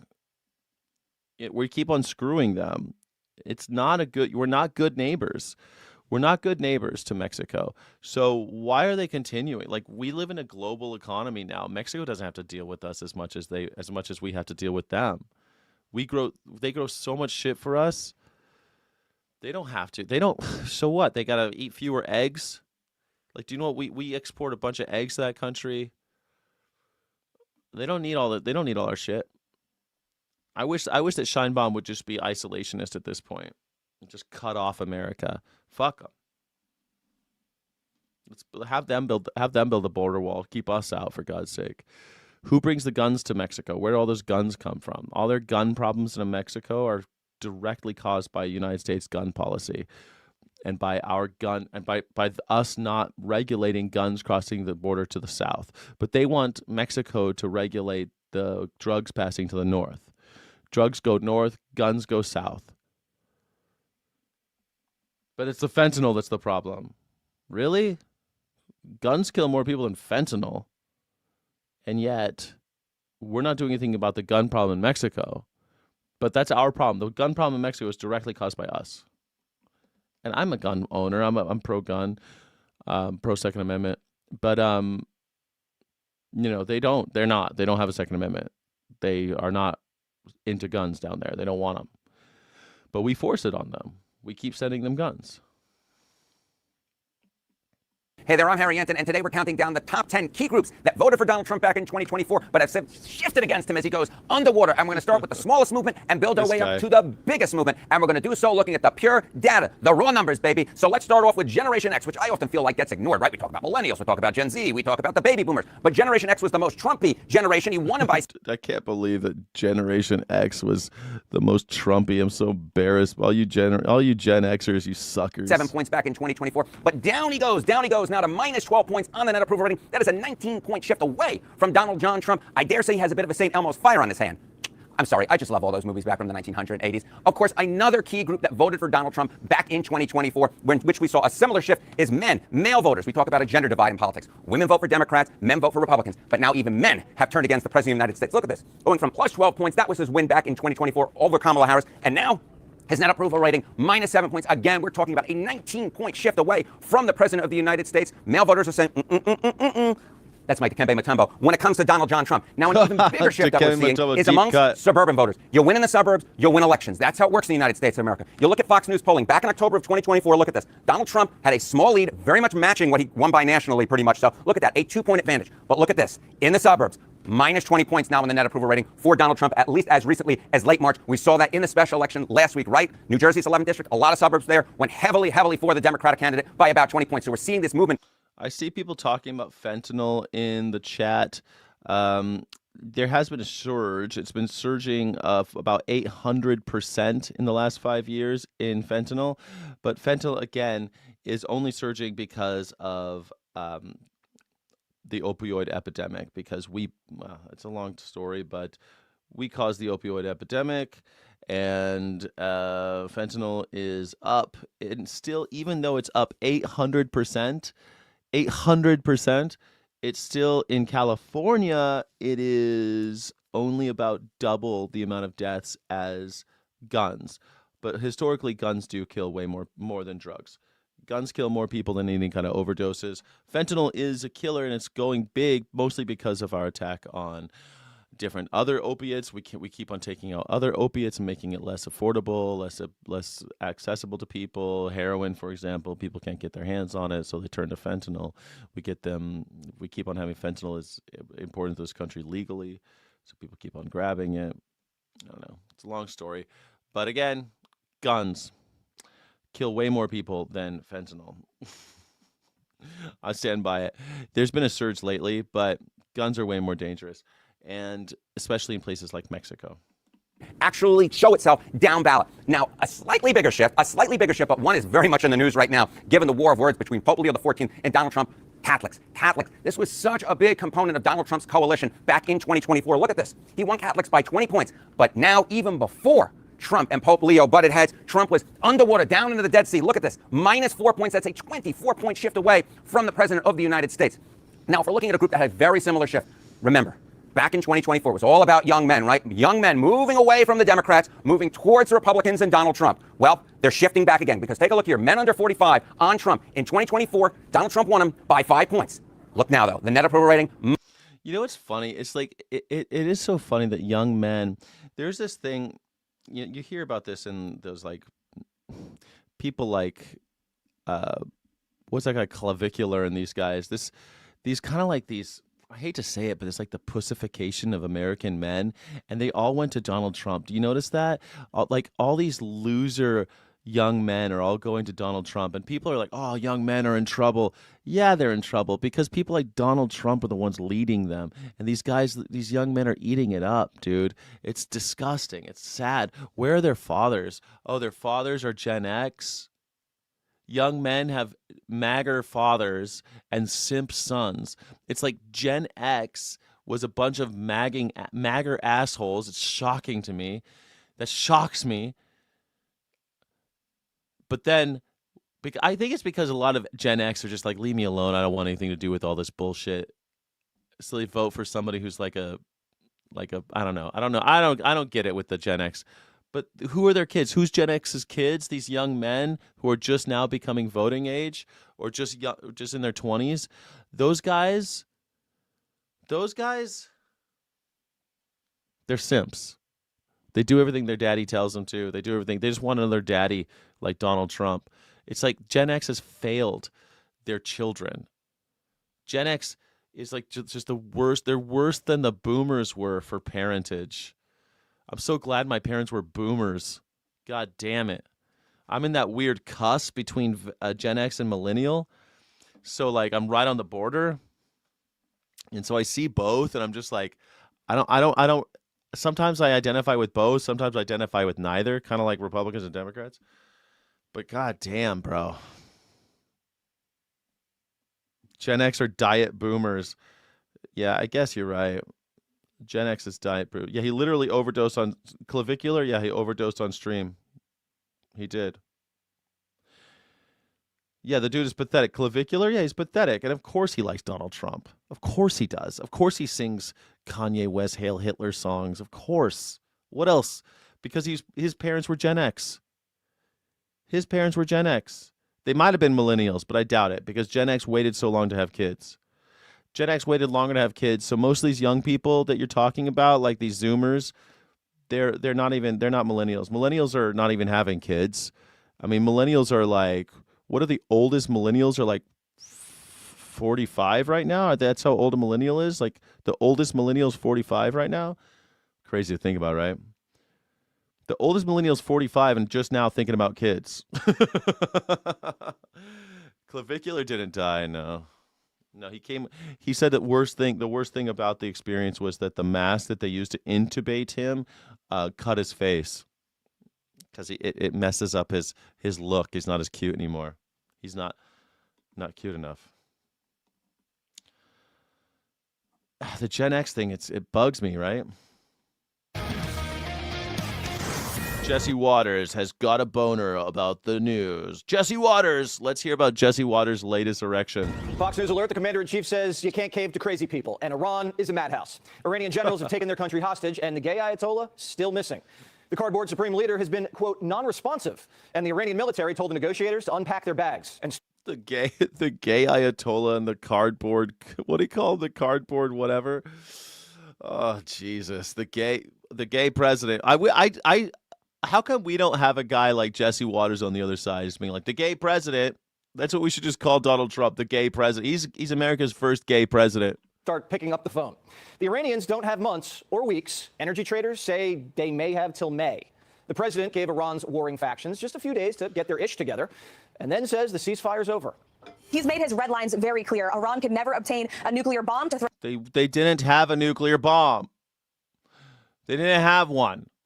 in the United States and our allies, and they must turn over the enriched uranium that's in their possession. While it is very far into the ground, thanks to the success of Operation Midnight Hammer, it's important to the president that they hand that enriched uranium over. He's made that quite clear to them, and now we're waiting to hear back from the Iranian regime. You got to dig it out. We buried it. Now you got to dig it out. Why should they have to dig it out? It's in their country. You bombed them. You buried that shit. It's always so funny to me. Like, I burned down your house. You got to rebuild it now. This morning, Iran attacked 3 ships in the Strait and seized 2 of them, Swiss and Greek-owned. How are you going to rob the Swiss? They haven't even taken a side. The Iranians went from the most feared military in the Middle East, Swiss and Greek-owned, because they're going through the Strait, asshole, to a crusty crew of Persian swashbucklers. These 2 ships were taken by speedy gunboats. Iran has gone from having the most lethal navy in the Middle East to now acting like a bunch of pirates. They don't have. This is my favorite quote of the day, that the pot calling the kettle black here. Clearly, America is the pirate group now. We are global pirates now. We are stealing from all sorts of countries with our boats and our drones and our planes that drop bombs on boats. We steal whole ships full of oil, and we call the Iranians the pirates. We are profiting. Iran is attacked. Iran is being attacked. And yet, they're the pirates?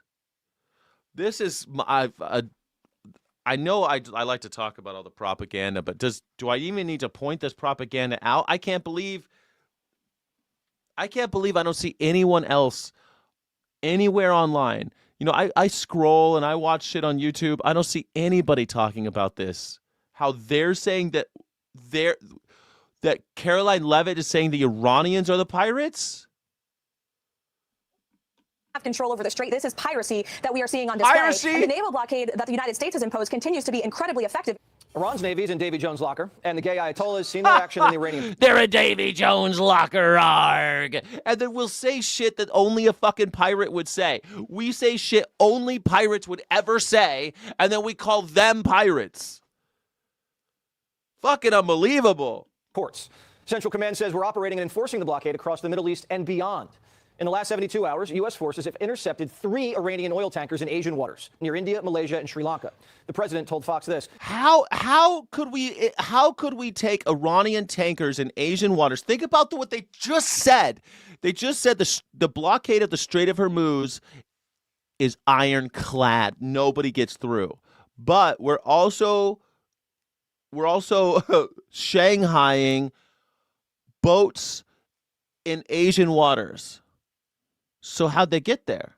How did the boats from Iran get all the way over there if we are blockading any ships from leaving? Do you hear what they're saying?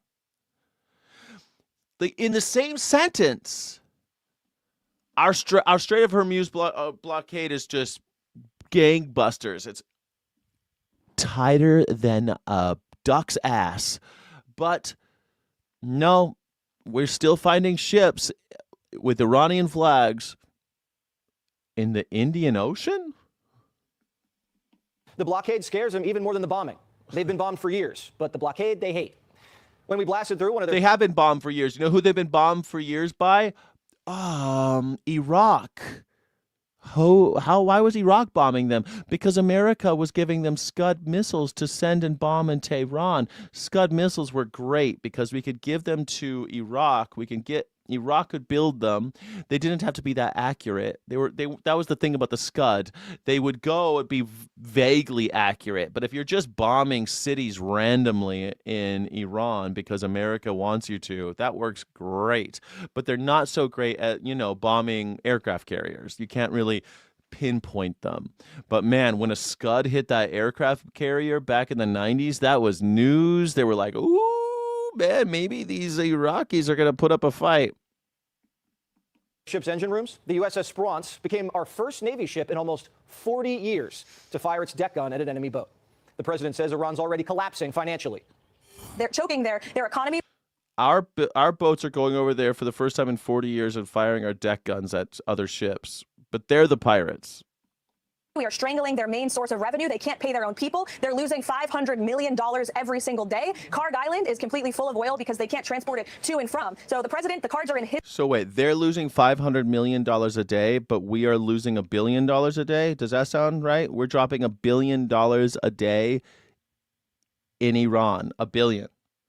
They want another extra $200 billion to keep this going, which makes you think that this might be going on for a year-ish, 200 days at least. But yeah, we're dropping $1 billion. They're dropping $500 million. How does that math work? I don't know. Does it seem like it's going to keep going this way? his hands. The United States maintains control over the situation. He has all of the leverage. The Iranian economy could be about to crash. Treasury says in a matter of days. Liberals, look, Sweet Havoc, I hate liberals, but are liberals the ones that want the nation to fall apart? Are you are you paying attention, moron? Donald Trump started a war with Iran. Donald Trump is doing his damnedest to start World War III. He's kidnapping foreign leaders. He's tearing this country apart with his Gestapo ICE agents. He's doing shit that nobody has ever done before, ripping this country apart. And you're like, the liberals want to tear it apart, though. Pay attention. Wake up, idiot. The liberals aren't in charge, dumb shit. Anything that's going on falls at the feet of Donald Trump. All of it. All of it. Even the stupid shit you don't like that the liberals are doing right now, that's Donald Trump's fault. All of it. All of it. The buck stops at the president. Jesus, you stupid simps who are just there to kiss the ass of any leader that comes your way. I just like them. I just like them, so I lick them. I like them so much, so I lick those boots. Man, we got a lot of magger bootlickers in the chat today, man. How we get all these magger bootlickers in the chat, man? We got a lot of bootlicking emojis. Have you guys been putting the bootlicking emoji in the chat? I haven't seen any. Let's see. Donald Trump tore apart the National Park Service, the EPA, the Department of Defense is the only one who still has money, but he appointed a literal clown to run it. What else? Donald Trump has ripped this country to shreds. FEMA, you better hope there's no fucking hurricanes this year. You better hope there's no hurricanes this year because FEMA is shredded. It basically might not exist. We don't want to test it because it's going to come up wanting. I am begging that all the rain we've had in California means we won't have any forest fires this year and no brush fires. I'm really fingers crossed because no one's coming to help. There's not going to be anyone to save you because FEMA basically might as well not exist. The Department of Education might as well not exist anymore. He appointed the wife of the WWE guy, Linda McMahon, Vince McMahon's wife, not Ed McMahon. Ha ha ha, Johnny. Ed McMahon. No, Vince McMahon's wife. Are they related? I wonder. Linda McMahon is the head of the DOE. Destroyed the whole thing. PEPFAR, USAID, destroyed. It's the liberals that are destroying America. Yeah, it's the liberals. That's who wants America destroyed. Look, man, I hate liberals. I hate them. I don't get along with liberals. But you know what? They're not the ones destroying the country right now. They're not in charge. Okay? They're not the ones in charge right now. Carg Island's oil storage will be full, and oil wells will be forced to shut. That's when you do damage. You can't just cap it, flip a switch, and pump it back out. The president says, quote, once those wells go down. Oh, my God. All right. Look, explain all the fraud in Democrat states. First of all, states are not Democrat or Republican, moron. They're purple. Every state's purple. Explain all the fraud in the Democrat states like Michigan and California. Oh, my God. That doesn't happen without others looking the other way. First of all, corruption happens everywhere. We literally just got finished talking about Bob McDonnell, who was convicted of fraud. Wait, Donald Trump was also convicted of fraud. It happens on both sides. There's corruption in government. I'm not a Democrat, you dumb piece of shit. Is this your first time here? Do you see the word independent under my name? God damn it, you cultists. Well, explain what the Democrats do. I'm not a Democrat. I don't hold water for the Democrats, but it's not the Democrats' turn, man. They're not in charge. They're not in charge. You're supposed to criticize the ones in charge, dumb shit. You're like the guy who's running. You're like a guy watching a race. And you're like, look at that guy in the back. Look at that guy in the back. He should have trained more or something. The guy in the front, he's the best. He's the best runner. Never does anything wrong. Sometimes they're down for good, can never operate again. The commander-in-chief can always escalate a couple precision strikes on Carg Island's loading terminals and pipelines. All right, one more. Sweet Havoc, it's your last time here, and then I'm going to block you. But let me guess, your answer is socialism, a failed experiment. The most popular programs in America are socialist. Fire department, library, interstate highway system, the military, the cops, USAID, Medicare, Medicaid, Social Security, unemployment insurance, SNAP benefits. All the most popular programs in America are socialism. Failed experiment is capitalism. Name me one. Can somebody name me one country where capitalism worked? Can someone tell me one country where capitalism succeeded? Just one.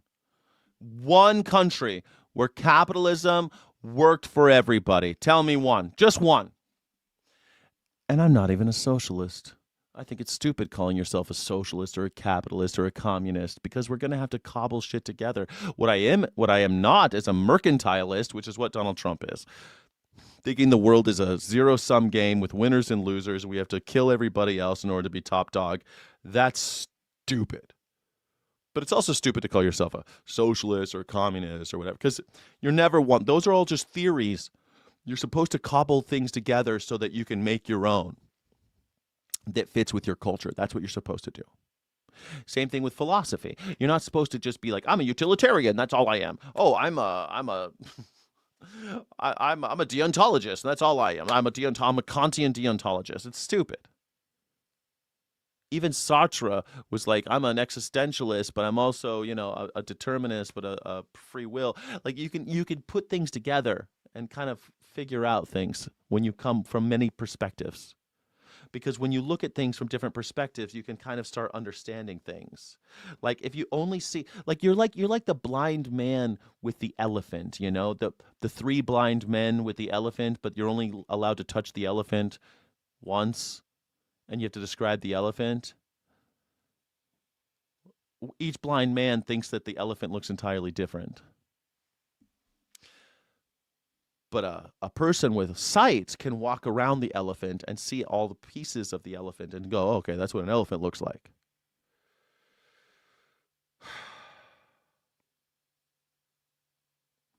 Regular capitalism would be preferable to this crony capitalism we have. There's no such thing as regular capitalism. There's just no such thing. It encourages and incentivizes greed and hoarding. And if you have people hoarding wealth, you have problems. Then you have murder. It can't work. Pure capitalism cannot work. Socialism has failed everywhere. Not in the United States. It's working great. All the most popular programs in the United States are socialism. It failed, though. No, it hasn't. That's not true. Capitalism has failed. People are starving in the global south because of capitalism. People are starving in this country because of capitalism. Infants are dying because of capitalism. Pregnant mothers are dying because of capitalism. People are dying of curable diseases because of capitalism. People aren't going to the hospital because of capitalism. People break their legs, lose their job, lose their house, lose everything because of capitalism.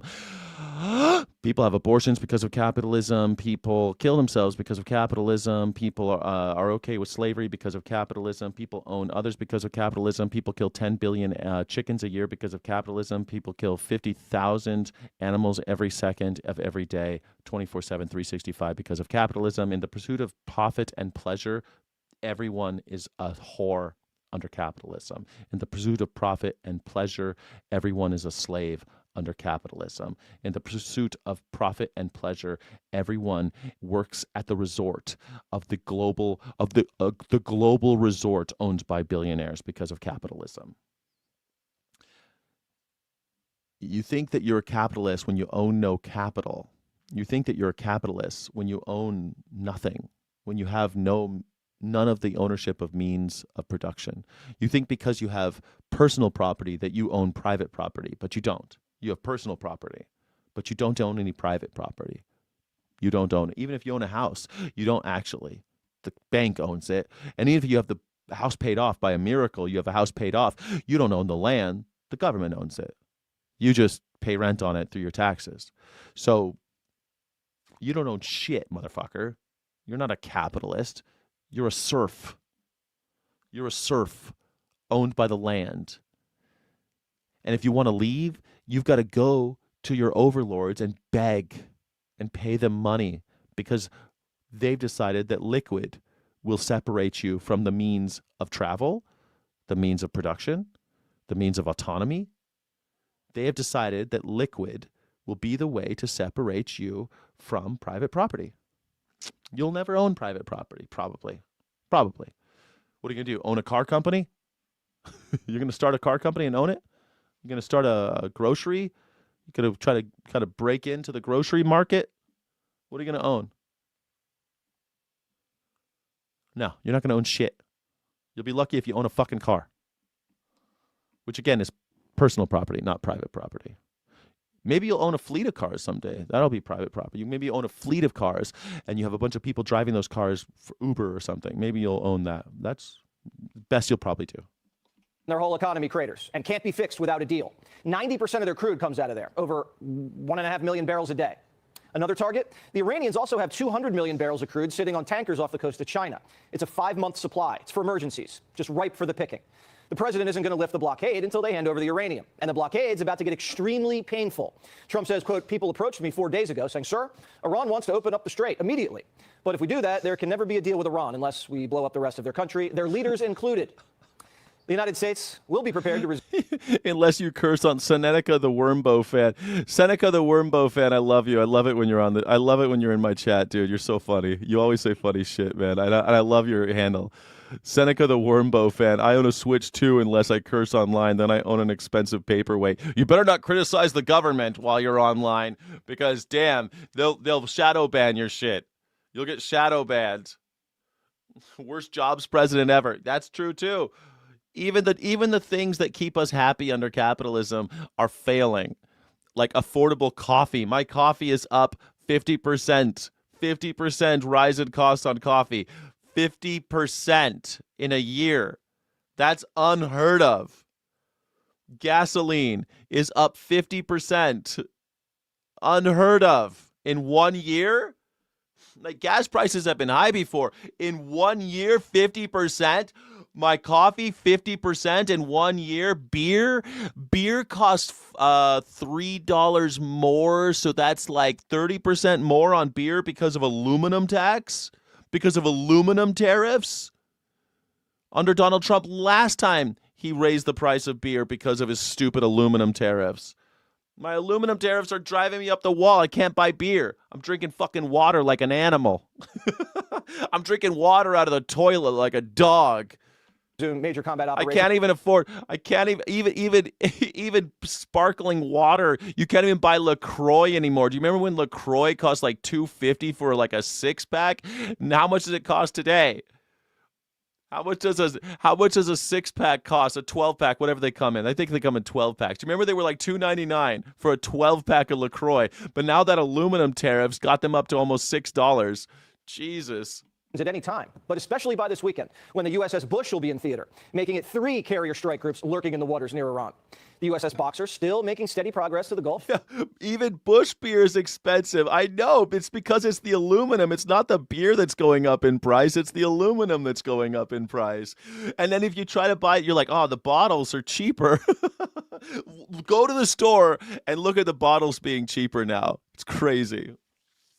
It's like they got us all switched on the cans, and now they want us back to the bottles. It's just like you're going to start seeing those big domes. Remember in the parking lots, they used to have those glass domes, and you could put them in. You could put your glass in the recycling thing. Remember those? I haven't seen one of those in years. The truck would come and pick up the thing full of glass. I haven't seen one of those in ages. Just cruising past Guam, and the 11th Marine Expeditionary Unit on board has been conducting flight training operations on deck. Time's on America's side. We're repositioning assets in. Yeah, I don't know. LaCroix, I don't know if it.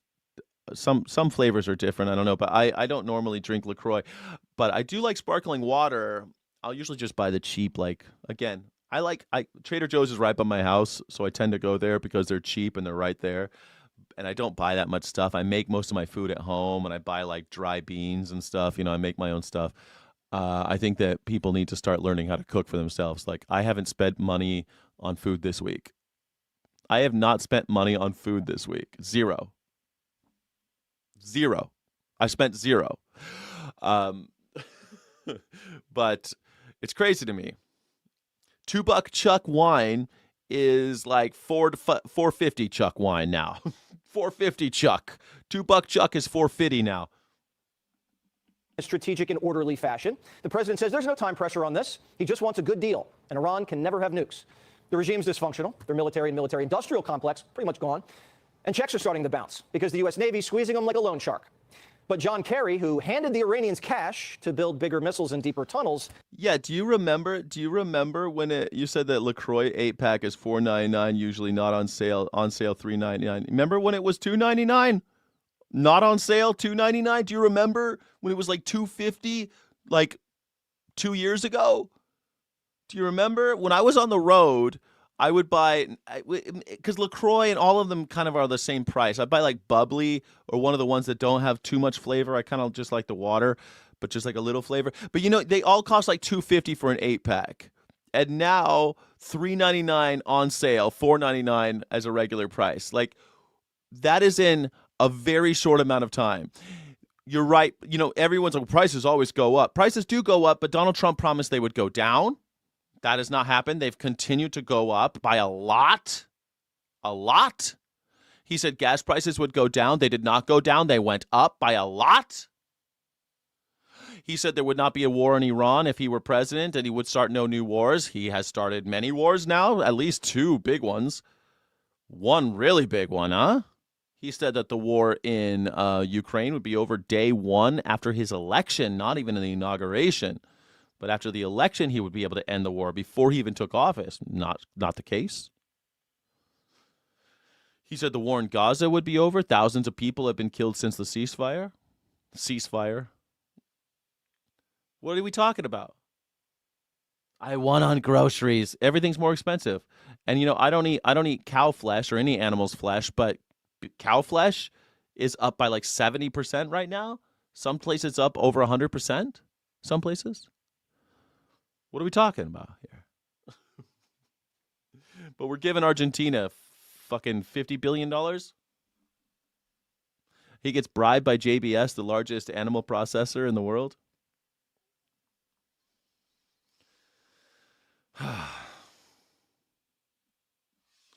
Yeah, just wait.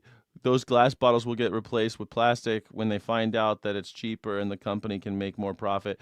Yeah, except plastic is made by mixing oil. Plastic is a byproduct of oil, right? Well, it's not a byproduct, it's a co-product of the oil industry. Says we're losing. Donald Trump, by ripping up the agreement and pulling out, has actually put us in a worse place than we were previously. It's a good Damn, I haven't seen him in a while. He looks like he had some work done. thing for America. This guy looks like Eric Stoltz in The Mask. What happened to you, John Kerry? You look like Eric Stoltz. Iran. You know, in The Mask. Not the real Eric Stoltz, but Eric Stoltz in The Mask. Have you ever seen that movie with Cher? Doesn't he look like the Eric Stoltz in The Mask? Nor Cash Patel are getting bond. I'd be mad, too, if Trump tore up my legacy. But politicians shouldn't lie to the country about a war. Yeah, I mean, that guy was a Purple Heart recipient. He was a war hero. John Kerry, and he spoke up against the government's involvement in Vietnam after he came home. John Kerry, you know, he was a hero. I don't think he was a great candidate. He probably should never have been president, but he did serve the country for a long time, served the country his whole life, really. Married into the Heinz. He got all his money from marrying in. He married the Heinz heiress. You know Heinz? You ever heard of Heinz? They make ketchup and beans and stuff. On either side. Some politicians are even saying the enemy is tougher than us. Fundamentally, they have the willingness to endure the pain and stick this out. They are in a better position today than they were before this war started. I mean, remember what was happening right before Trump started his war of choice. We were negotiating with the Iranians to curtail their nuclear weapons program. We were asking them to cut back on their nuclear weapons development. Usually when you go to war and all your leaders get killed and you lose your Air Force, Navy, and most of your missiles and a blockade won't let you trade, you're not in a better position.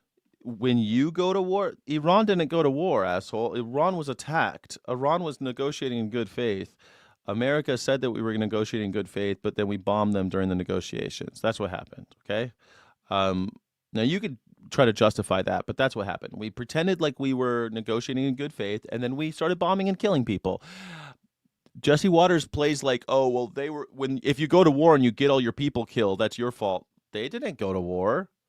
Who got bombed by Iran. Iran didn't bomb nobody until we killed a school full of their kids. Iran doesn't even think it's in a better position. The only people who do are on CNN. The U.S. is running dangerously low on some of these key munitions that would be required to confront a near-peer adversary in the short term, like China, for example. So while the U.S. Plasticine porters in looking glass ties. Suddenly somewhere is there at the turnstile the girl with kaleidoscope eyes. U.S. does still have sufficient munitions to continue bombing Iran, for example, if the shaky ceasefire were to fall apart. If they were to need to confront an adversary like China or like Russia, for example, then that could pose significant problems for the United States. If we need to confront China? If Trump confronted China, CNN would be against it and probably take... Yeah, I'd be against it too. Confronting China, not a good idea. Armed conflict isn't a good idea. It kills us all. Kills children. You like dead babies? I mean, I know dead babies get Jesse Waters' dick hard, but I don't know. Do you guys get hard when babies die? Am I the only one that doesn't get hard when babies die? Have I missed out on something? Because, like, I don't know. I have not been conditioned to get hard when babies die. I guess that's like a thing now. People get hard when we kill babies, like when we eliminate PEPFAR and USAID, or when we go and bomb a school full of children in Iran, or when a bunch of billionaires make snuff films and kill a bunch of little children and dump them in the desert and cover them in sulfuric acid. Like Donald Trump and Jeffrey Epstein did. I thought that we weren't supposed... I have a negative reaction to those things. I want to vomit. I don't get tingly downstairs. You know what I mean? I don't know. Maybe I'm more masculine, these guys. I'm more masculine than Jesse Waters. Jesse Waters has about the masculinity of a petunia. Yeah, petunia has more masculinity than Jesse Waters. Jesse Waters only gets hard when he hears about babies dying and when his Grindr profile gets lit up. China's side. And trust me, the United States never running out of ammo. If it's an emergency, like a real emergency, Trump will just tell Home Depot, you know those lawnmowers? Make them into drones. China's watched their proxy in Venezuela get flown in his PJs to a jail cell in Manhattan. Their other proxy in Iran got whacked in the first 40 seconds of the war. 2 countries Beijing can't buy cheap sanctioned oil from anymore. Got whacked. That's how we talk in America now. You got whacked. Because that's what we're doing. We're assassins. Or pirates. That's right. America is just assassinating or kidnapping world leaders now. I remember when I was a kid, I used to be like, Mom, why don't we just kill Gorbachev or whatever? You know, why doesn't America just send a team and kill Saddam Hussein or whatever? And it's like, because America doesn't do those types of things. We don't do that.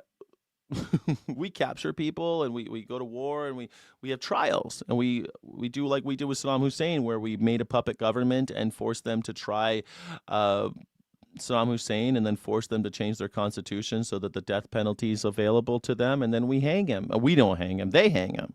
But we hanged him, right? We hanged Saddam Hussein, right? Do you really think the people of Iraq hanged Saddam Hussein? Do you think the people of Germany hanged all those Nazis? Or did we hang the Nazis?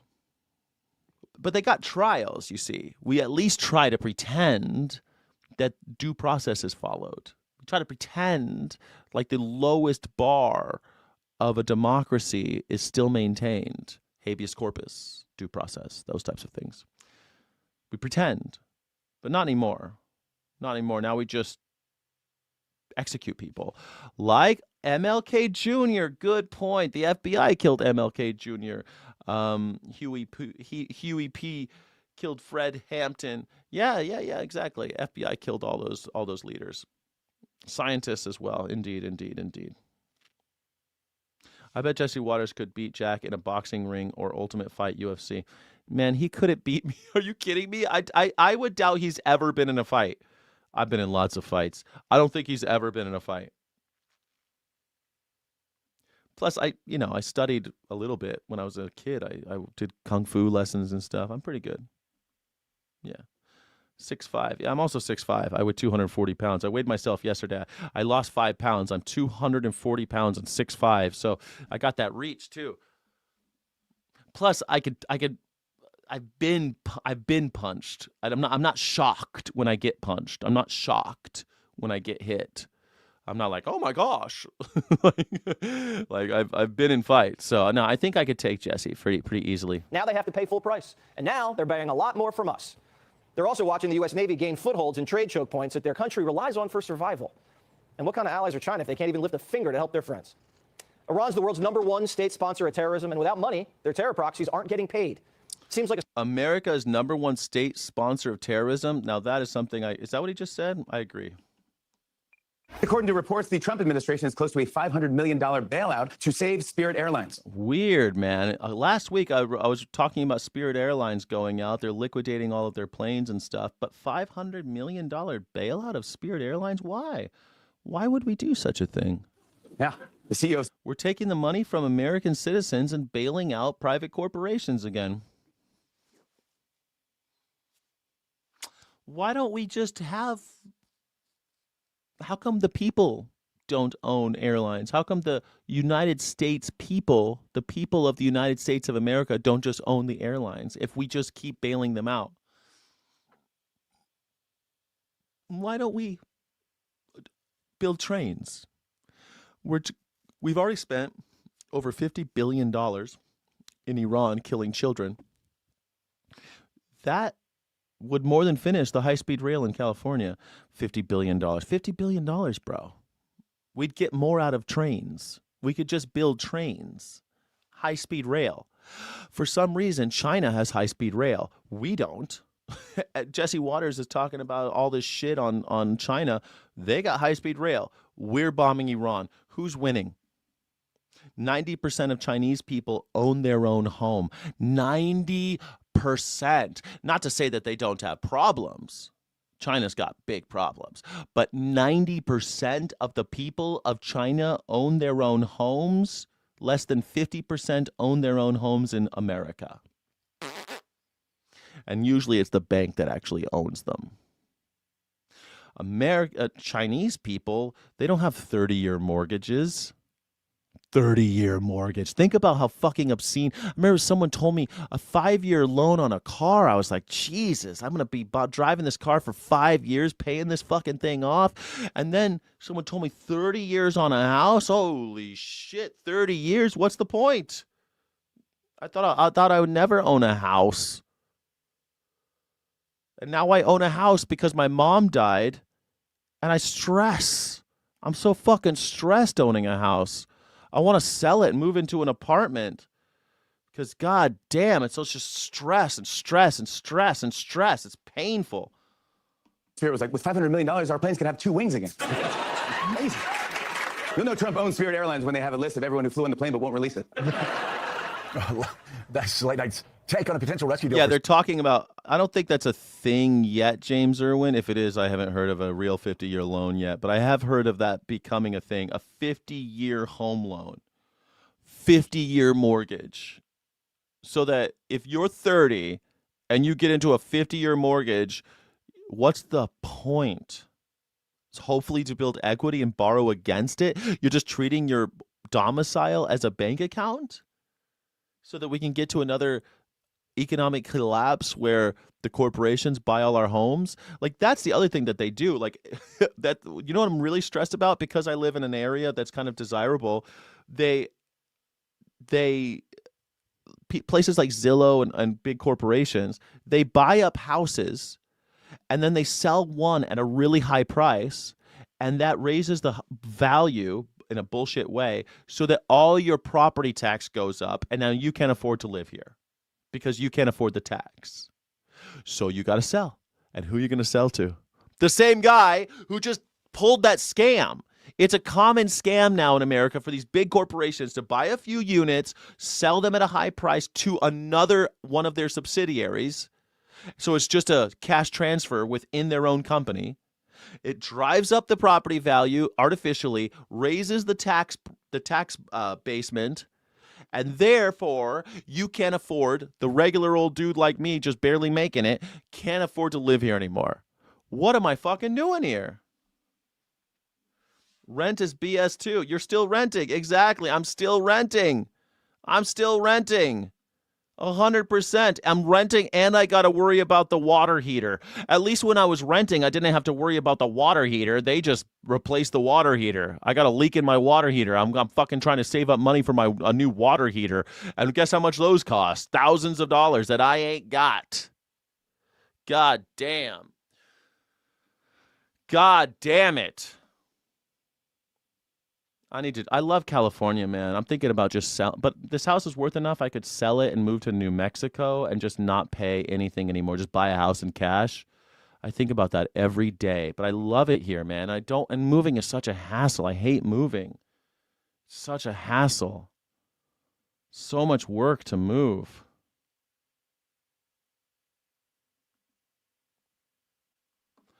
Yeah, the land, exactly. That's because all the land is communal in China threshold. But that's it. They own their own homes because they look at wealth differently than we do in America. China does. The Chinese still want to build wealth for their families, and so they buy homes, and they think that since the concrete belongs to them, this is my own house, and I own this. Spirit Airlines, another example of the Trump administration wanting to socialize a stake in private companies in America. Also, we're going to go through the legal challenges of Virginia's redistricting referendum after a judge temporarily. Dude, I don't own the land. Sid Life, I don't own the roof.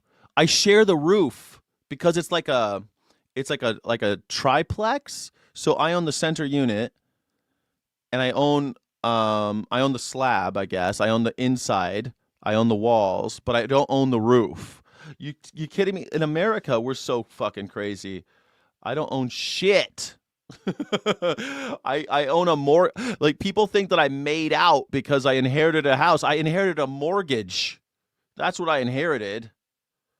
Jesus, I'm broke, son. I'm the brokest I've been in my entire life right now.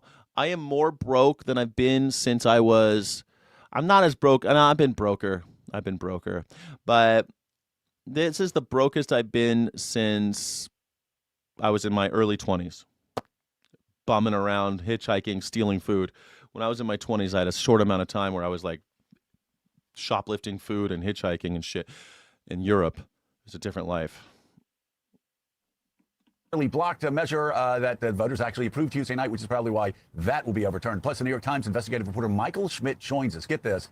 His latest piece digs into FBI Director Kash Patel possibly using the agency to investigate a journalist who reported on his girlfriend. This is so crazy. We just heard about this New York Times thing from Kashia Patel's girlfriend, and now Kashia Patel is using the might of the FBI to investigate the journalist. God damn it. Morning, welcome to Morning Joe. It's Thursday, April 23rd. Willie, a lot to talk to about there, and Michael is coming up in about 30 minutes to talk about that. But first, I love all these people that were running around, throughout 2024 saying if you elect a Democrat instead of Donald Trump, he's going to get you into a war in Iran. He's not going to pay attention to the cost of the grocery stores and the gas pump. I always think about cashing out, but if I have to cash out, Sid Life, I have to leave California, and I like California. I also have to do man, there's a lot of inertia here too. Like I have all this stuff that doesn't belong. I have stuff that's not stuff that I bought. Like I guess my stuff could probably fit in a small amount of space, but even like moving a TV to New Mexico and moving this computer it's just such a fucking hassle, dude. Like even just thinking about just this room, moving all this stuff seems like I'm just like an insurmountable thing these days. When I've lived all over the world, but I lived light. I had like 4 or 5 boxes most of the time, and I just shipped them with the mail. I didn't even use a moving truck. I used a moving truck when I left Las Vegas and moved to California because it was short, So I just packed all my shit in Las Vegas and I moved to California. But that was the first time I ever used I used a van once. But like if I left right now and kept everything, oh my God, it just seems like fucking insurmountable, bro. Insurmountable. But you're right. If I did sell out, I wouldn't have any credit card debt. I wouldn't have any lawyer debt. I wouldn't have any student debt. I wouldn't have any mortgage to pay. I wouldn't have any rent to pay. I would have pretty much sorted. My life would be pretty solid. And it still seems so horrible. 90 days. You're right, Sayard. 90 days. I promised I wasn't going to make any decisions until June 24th. On June 24th, I'm going to make a decision on whether or not I want to stay in California. The cost of mail stuff is barbaric. I know. This is why I don't have furniture now. I sleep on the floor. I had to move 4 times after COVID. Now I came back. Dude, when I moved to Vegas, bro, I moved from Virginia to Las Vegas, and I did not buy furniture. My house was empty. I loved it. It felt like Zen. It felt so good to have no furniture. But these days, I don't even know how to get rid of furniture. How do you sell furniture these days? It used to be you put it on eBay, someone came and picked it up. These days, how the fuck do you sell a table in California now? How do you sell a table? Have an auction and sell everything. How do you do that, Nurse Rod? Tell me how. Yeah, the RV thing sounds fun. Sell everything else and rebuy it when you move. How do you sell everything, bootlicker? How do you do that? You donate it all. I would donate it, but I've got like some antiques that are probably worth something because my mom like had some antiques and I don't want to just throw them away in the dumpster. Some of these things, some of these pieces she had are like over 100 years old, and I feel like somebody might want them, and it feels kind of wrong to just dump them in a dumpster. Facebook Marketplace. Everyone's saying Facebook Marketplace.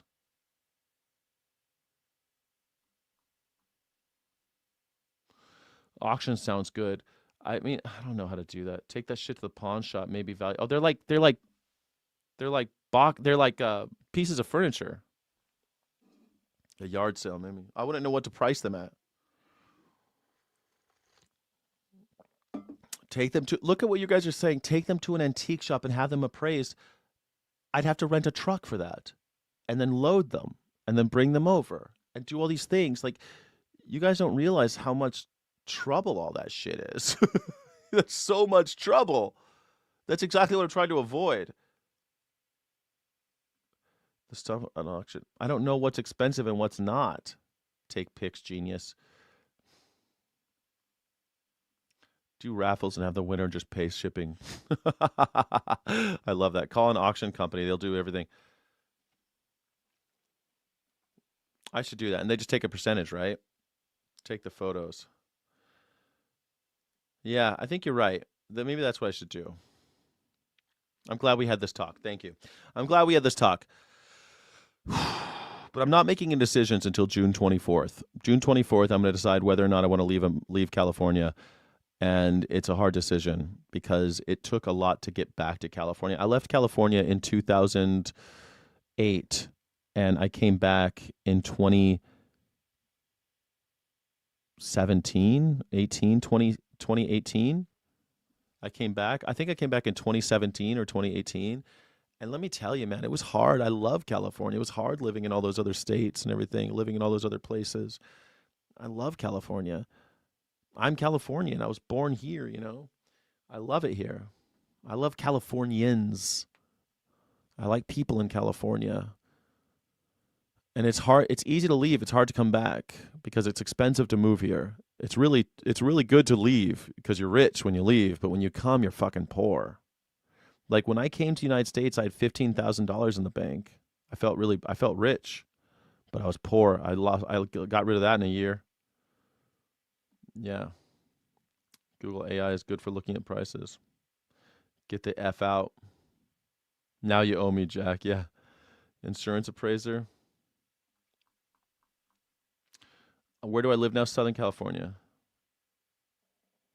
I don't live on the beach. No, I used to live on the beach. But then my mom died, and now I still live coastal. I'm still pretty close to the coast, but, you know, not close enough. I'll never come back if I sell.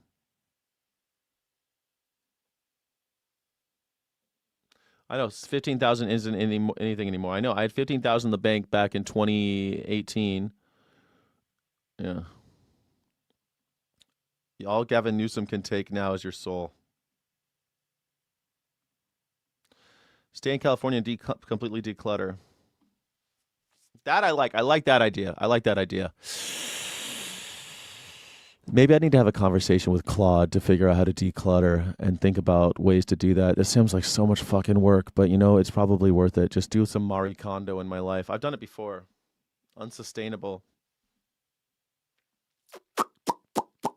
Yeah, I don't know. All right, let's get back to this. We're running behind schedule now. Those Democrats, they're socialists. They will take over.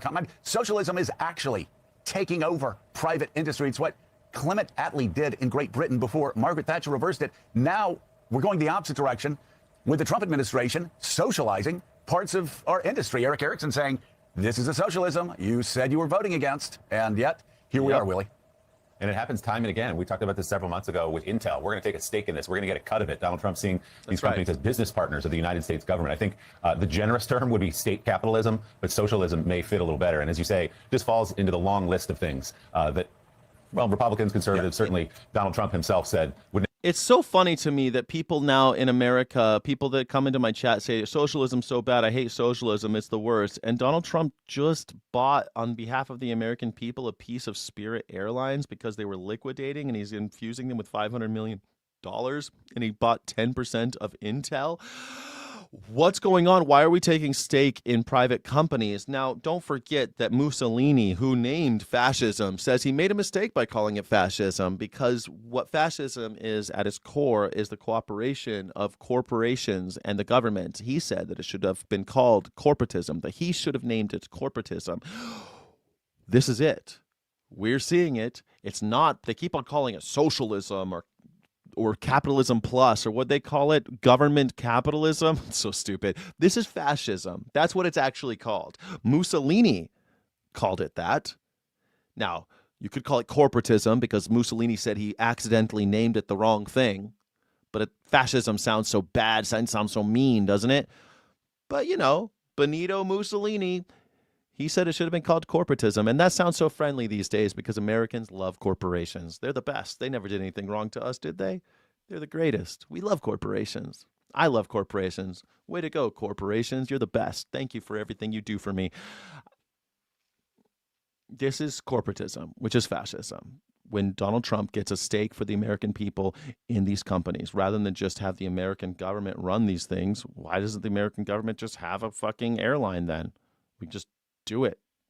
Use our money and we can vote out the people who run it poorly. If they run it poorly, we vote them out. If they underfund it, we vote them out. That would maybe be interesting. Maybe. Probably would fail because we're idiots. But, you know, maybe.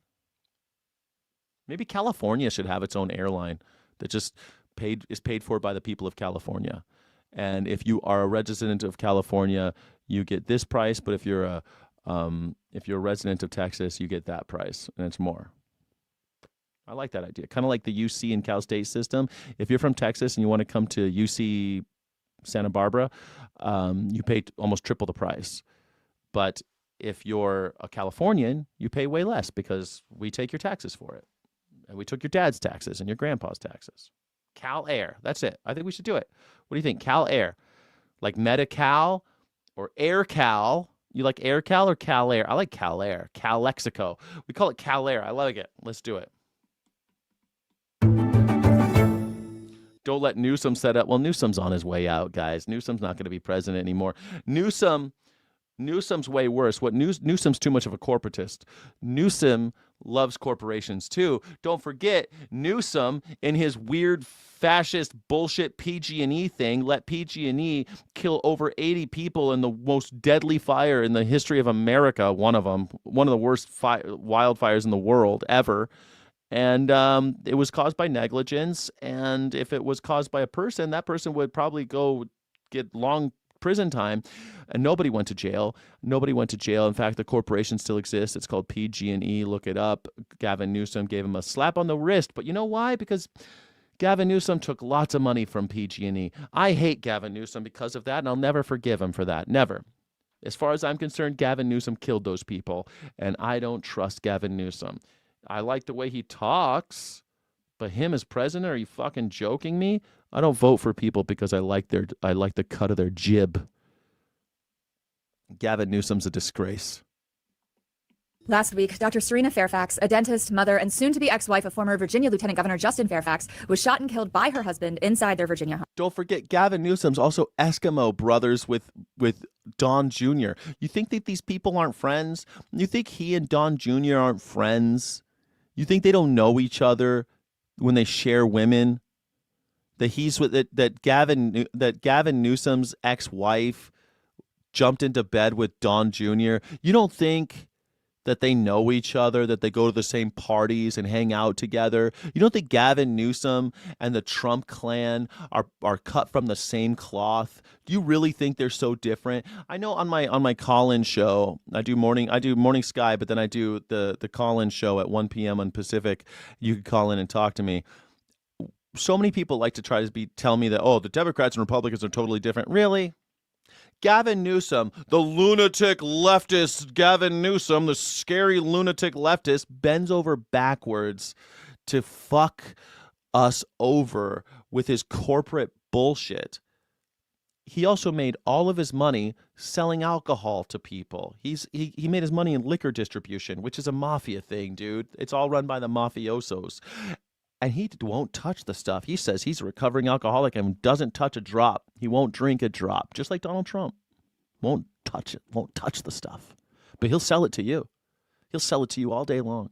He'll make all sorts of creepy deals because that's what liquor companies do. I used to work with liquor companies. I used to work for a liquor distribution company, beer and wine. But let me tell you, it's all shady shit, bro. And he was involved in that. You think that he went to the French Laundry, a 3 Michelin star restaurant during the height of COVID when I was wearing a mask and goggles at the fucking restaurant because I was an essential worker? You think I was stoked about watching my governor yucking it up at a birthday party during COVID? That son of a bitch. Gavin Newsom. Yeah, Trump vodka, LOL. Trump wine as well. He owns a vineyard. I've been there. I've been to his vineyard in Virginia. It's in Virginia. You think that they don't know each other? Gavin Newsom and Donald Trump and Don Jr., Guilfoyle, Kimberly Guilfoyle. You think they don't go to the same parties and yuck it up, laugh at how stupid we are talking about trans people and how black people or whatever? You think they all aren't laughing at you, at all of us? According to reports, Serena had been awarded custody of their 2 children, and Justin had been ordered to vacate their home by April 30th. I'm Maggie McGrath, editor of Forbes Women, and joining us to discuss this tragedy and also the resources that exist. Yeah, of course, they all bang the same women. That's exactly right. They all bang the same women. They all go to the same parties. They all have the same disgusting, weird parties with billionaires. It's disgusting. It's a horror show. They're all in the club and you're not in the club. That's it. All right, this is the last one I wanted to look at today because it's this new study that says something so obvious. What do you think the study's going to say? For women who find themselves in similar situations is Katie Ray Jones. She is the CEO of the National Domestic Violence Hotline. Katie, thank you so much for joining us. Maggie, thank you for inviting me. I'd love to start with some context. What do we know about violence towards women, particularly at the end of relationships? I feel like I've heard in pop culture that it's one of the most dangerous times, particularly in an abusive relationship. But can you quantify or describe what happens at the end of relationships and how common is this? Yeah, I think it's really important to start with what is domestic violence about, and it's about power and control.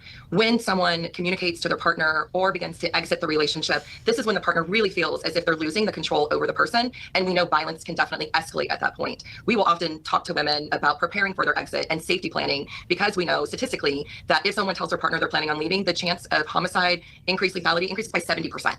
70%. Chance of homicide increases by 70% at the end of a relationship. You just mentioned I mean, women kill men too, dude. I knew a guy who got killed by his ex. I knew a guy that had his house. I knew a guy that had his house crashed into. I knew a guy who had his car keyed. I knew a guy who got his bank account emptied. My ex he got her family together and robbed my house.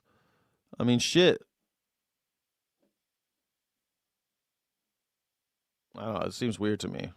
Talk to women about steps to Is it just women? take. And I do hate asking this question because it feels like the onus should be on men not to hurt women. But what are the steps women should take if they are in an abusive situation or suspect harm is coming their way?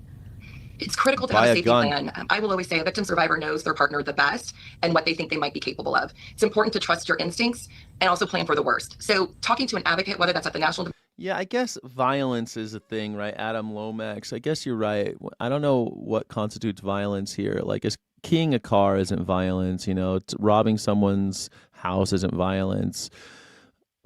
Emptying someone's bank account isn't violence. You're right.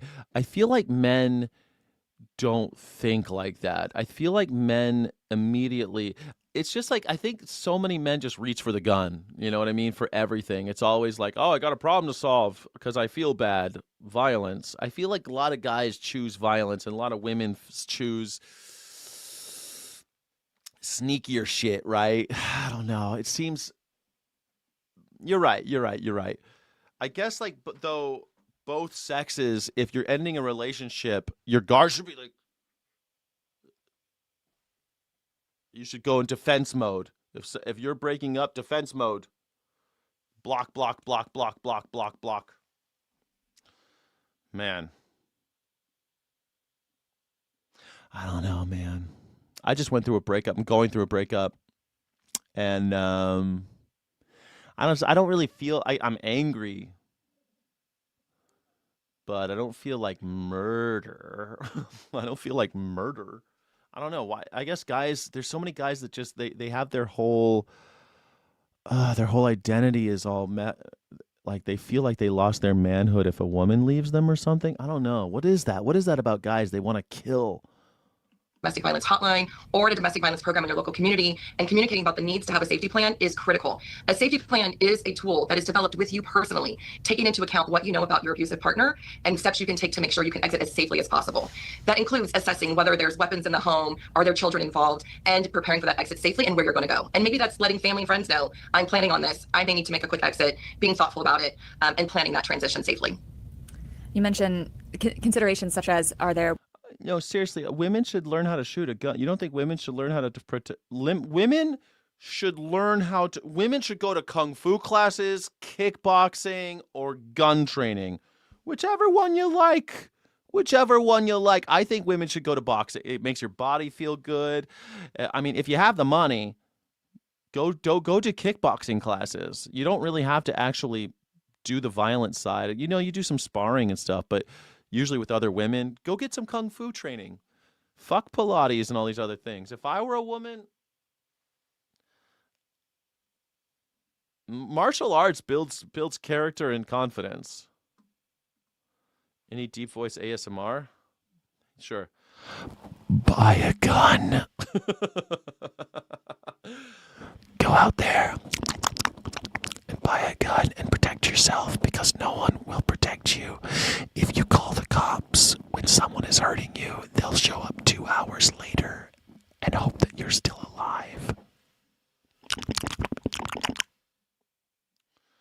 Yeah, there's your ASMR of the day. Weapons in the home, are there children at home? Do these elements make a situation more or less dangerous? Weapons, I imagine, yes, but if children are involved, how should someone think about that? It's really important to just create that crafted safety plan. So if you have children in the home, sometimes it can look like creating a safe word for your kids that tells them, leave the house now and run to a neighbor. It might be... Ooh, safe word. I like that idea. Everyone should have a safe word, by the way. You should all have safe words. Do you have a safe word with the people that you fuck? Planning to not have your kids at home when you're going to have... Safe word with your kids? Never even thought of that shit. Safe word. Have a safe word with your kids. Alakazam. Everybody, get the fuck out of the house. Daddy's going to kill us. I like that. How do you have a safe word with your kids, man? If I say Jamiroquai, you got to run to your Auntie Jenny's house, okay? Run to Aunt Jenny's house if I say Jamiroquai, because Daddy's going to kill us all, okay? Jesus, imagine having that conversation. Have that conversation, or knowing that this partner may come up at any point in time that you're not even expecting. How can we activate? So this is preparing. When crisis is happening, your brain is going to go into a flight, a risk situation, freeze situation. So you want this to be practiced with you and your children so that you're ready to move in the event that something is erupting. Guns make situations worse if you don't know how to use them. If you don't train, like a lot of people buy a gun and they don't train with them. Go to a shooting range, train with your gun, learn how to shoot it, feel comfortable with it so you don't kill yourself or anybody else. And then, you know, if things pop off, you're ready. Like, it's not, you know, the reason why guns are popular is because they're super easy to use, but they're also super easy to kill yourself with. So you got to, you know, learn how to use them. Kind of like learning how to use a garbage disposal. You know what I mean? If you put your hand in the garbage disposal, you're going to lose your hand. Remember Chunk? Sloth love Chunk. Sloth love Chunk. You got to be able to don't put your hand in the garbage disposal like Chunk. Sloth love Chunk. Katie, what are the resources available to women? You mentioned, obviously, the National Domestic Violence Hotline. Are there local resources? I know sometimes women are afraid to do a Google search on their computer because their partner could see. So is it church? Is it hospitals? So what else should people look to if they do Incognito tab? Hello. need help? Yeah, and sadly, the domestic violence services program is under-resourced and overburdened. So I think it's critical to say so many times women are trying to leave abusive relationships. Shelters are full. There's wait lists for counseling services, for legal services. So reaching out to a program to find out what's available in your community is an important first step, even before you're ready to leave, to begin to plan what that might look like. So there are 5,000 shelters and non-residential services across our country. Yeah, Trump, when you're, look, guys, gun when you're angry is terrible, but gun when you're scared, good. Gun when angry, bad. Gun when scared, good. The National Domestic Violence Hotline at 1-800-799-SAFE is a first step to begin to look at what resources might be in your community. As you said, it may not be safe to do that search on your computer. If you think it's safe to do on your computer, that is a resource to you. But we know a lot of abusive partners are looking at search histories, monitoring behaviors online to see if you're trying to get help. So you want to take extra caution as much as possible. But we can connect you to a local program. If you find a local program in your area, that's helpful. It may be your church. Faith-based programs can be very helpful in accessing resources. If you have injuries, going to a hospital may be a necessary step as well. Now, of course, the news about Justin and Serena Fairfax came during a week that had already been a rough one when it comes to violence against women. On Wednesday, a report from CNN about a global rape academy went viral. And I can't believe this is on Forbes. Forbes is usually so conservative. I'm surprised this is what we're watching. earlier in the week, Representatives Eric Swalwell and Tony Gonzalez resigned from Congress following allegations of sexual misconduct. That's a lot. So I have a few questions related to this because in my circles of the internet, folks were kind of collating all of the news. Johnny Vegan, you say MAGAs are scared of, yeah, MAGAs are scared of anything. And you know what's, look, I love you, man. But you know what? This is exactly the problem, dude. MAGAs are afraid of everything, and they have guns. And all of these progressive, liberal, wannabe leftists, not like the real anarchist leftists like this guy, like these wannabe fucking, oh, I'm leftist, but I love capitalism, those assholes. All those guys are like, I'm against guns and I won't touch them. You're surrounded by people with guns who hate you. Do you understand that? Leftoids? Like, not you, but like, everyone's always telling me they're a leftist, but they're against guns. What the fuck? They all have guns, you realize, all of them. Most of the guns are owned by the corporatists. Democrats and Republicans, they got guns. MAGAs got guns. Libertarians got guns. Everyone to the right of you has guns. Wherever you are on the political spectrum right now, everyone to the right of you has guns. So if you are to the left of a large group of people and you don't have a gun, guess what happens? Guess what's gonna happen if things go the way they look like they're gonna go? You're just gonna go quietly. You're gonna go without a whisper. I don't want to go without a whisper. I want to be a little intimidating. I want them to think twice before they bust down my door. I want them to be a little bit afraid as they pull the trigger and blow my face off. I want them to be a little worried about me. I don't want to go gently into the night. I want to put up a fight. There's flight, fright, or freeze. I'm not going to just freeze. I might run, but I'm going to run armed. I know. You hate guns? I used to hate guns too. Actually, I never really hated them, but I used to think, guns, they cause so many trouble. They cause so much trouble, and statistically this and statistically that. I'm pro guns, but they should almost never be used. Yeah, I totally agree with you on that, Johnny Vegan. See, couldn't agree more. Couldn't agree more. Same thing. I'm pro a woman's right to choose, but I wish there weren't so many abortions. You know what I mean? I wish there were almost no abortions, but I think a woman should be able to choose what to do with her body. Crazy. I wish people would stop shooting each other, but I'm also really happy that I have the right to have a gun and I am going to use it. I'm a gun owner. Don't come at me, bro. That's one thing. If I moved to New Mexico, I could get some real guns too. In California, you're kind of screwed on that, Maggers buy guns and they don't fix their teeth. What does Chip say? Hold on. Is Chip in the chat? Is Chip in the chat? I agree, Chip. What do you agree with? I don't see what Chip said. Oh, Chipixie. Unknown, a narcissist doesn't show their true face until they have reeled you, devastated you, and done with you. Yeah, I mean, that's true, right? That's how they get you. And kind of saying WTF. But let's start with your work at the National Domestic Violence Hotline. Does a week like last week mean increased awareness? Is your phone ringing more, or is it same? It's Sky, I was almost killed by a gun when I was a kid in a Somali civil. He fired at me, and my grandmother grabbed his AK and pointed to the sky. Traumatized years after and still hate guns. Man, I tell you, I've been in some scary gun situations, usually involving cops, and I've been frightened by guns in my life. I've also carried guns, very afraid in my life as well. Luckily, no one's actually shot at me, so that's good. I've never actually been shot at, but I've been shot near, and that was scary. I've been around angry people with guns and scared cops with guns. I've seen someone get shot by the police. You know, I think all of us are traumatized by firearms, aren't we? I mean, when I was a kid, my friend shot himself in the face in class, in school, shot himself right in the face in class and survived.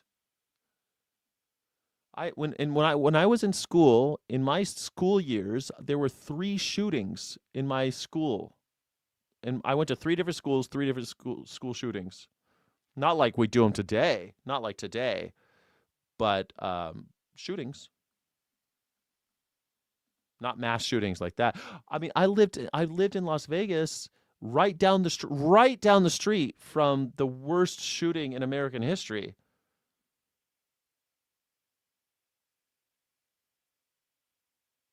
So, you know.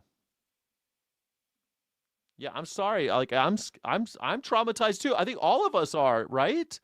But like we can't let that make us weak. We can't let that be the thing that drives us forever. We can't just be afraid and huddle in a corner. Again, no matter where you are on the political spectrum, everyone to the right of you has guns. You're just going to live in fear of them? And most of them don't know how to use them. They don't train with them. They just own them. They hoard them. They think the big boogaloo is going to happen and that you're going to be easy pickings. Are you going to be easy pickings? I don't want to be easy pickings. Because that's how they're thinking about it. They're thinking when the big boogaloo happens, that they're going to be able to just walk up to you and shoot you, and it'll just be hunting season on you. I don't want to be a deer. I don't want to be easy pickings. I don't live in fear. I train weekly. I used to train weekly. I haven't trained in for a little while. The FBI, CIA shooting. Yeah, maybe it was an FBI, CIA. Shit, man. Don't even get me started on that shit. Traumatized by the government, not the guns. Exactly. Yeah, dude, man, when I was in Vegas, a friend of mine got shot, and now he's not the same. His brain's all messed up, and it's so sad. He was a really handsome guy. He was a club promoter. Like, he was that guy who had the smoke show girlfriend, and he knew everybody in town. We'd go out late at night. We'd have this incredible like Las Vegas style, top of the world style party, and he got shot in the head. And his twin brother is like still, you know, smart and handsome and living this great life, and he's like,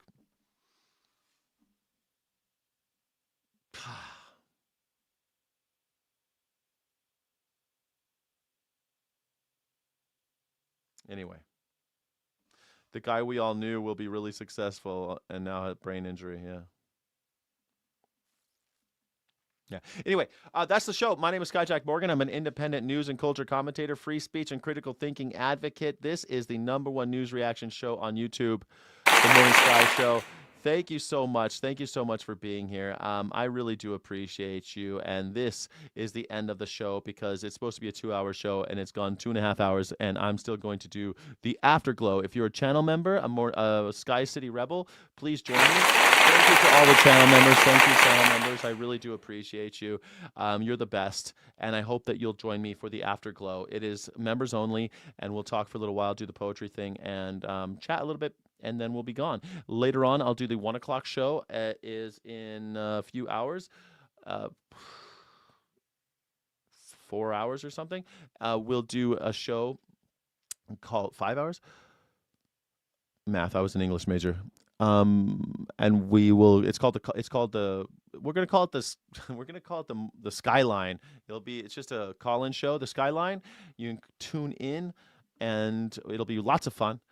It's a really good time. Call in. You can call into the show. And we'll also do a gaming stream of Pragmata later on at 5 p.m. Pacific. So thank you all for joining. It's Thursday. It's fun. And is today the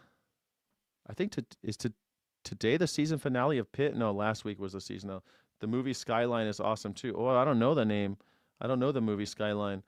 Peace, dude. All right. Thank you, everybody, for being here. You're incredible. Illegitimate non-carburetum. Don't let the bastards grind you down because I need you. We need each other, and the animals need us most of all. And Godspeed, rebels. Take care of each other. Thank you so much for watching. Don't forget to like and subscribe. Thank you so friggin' much.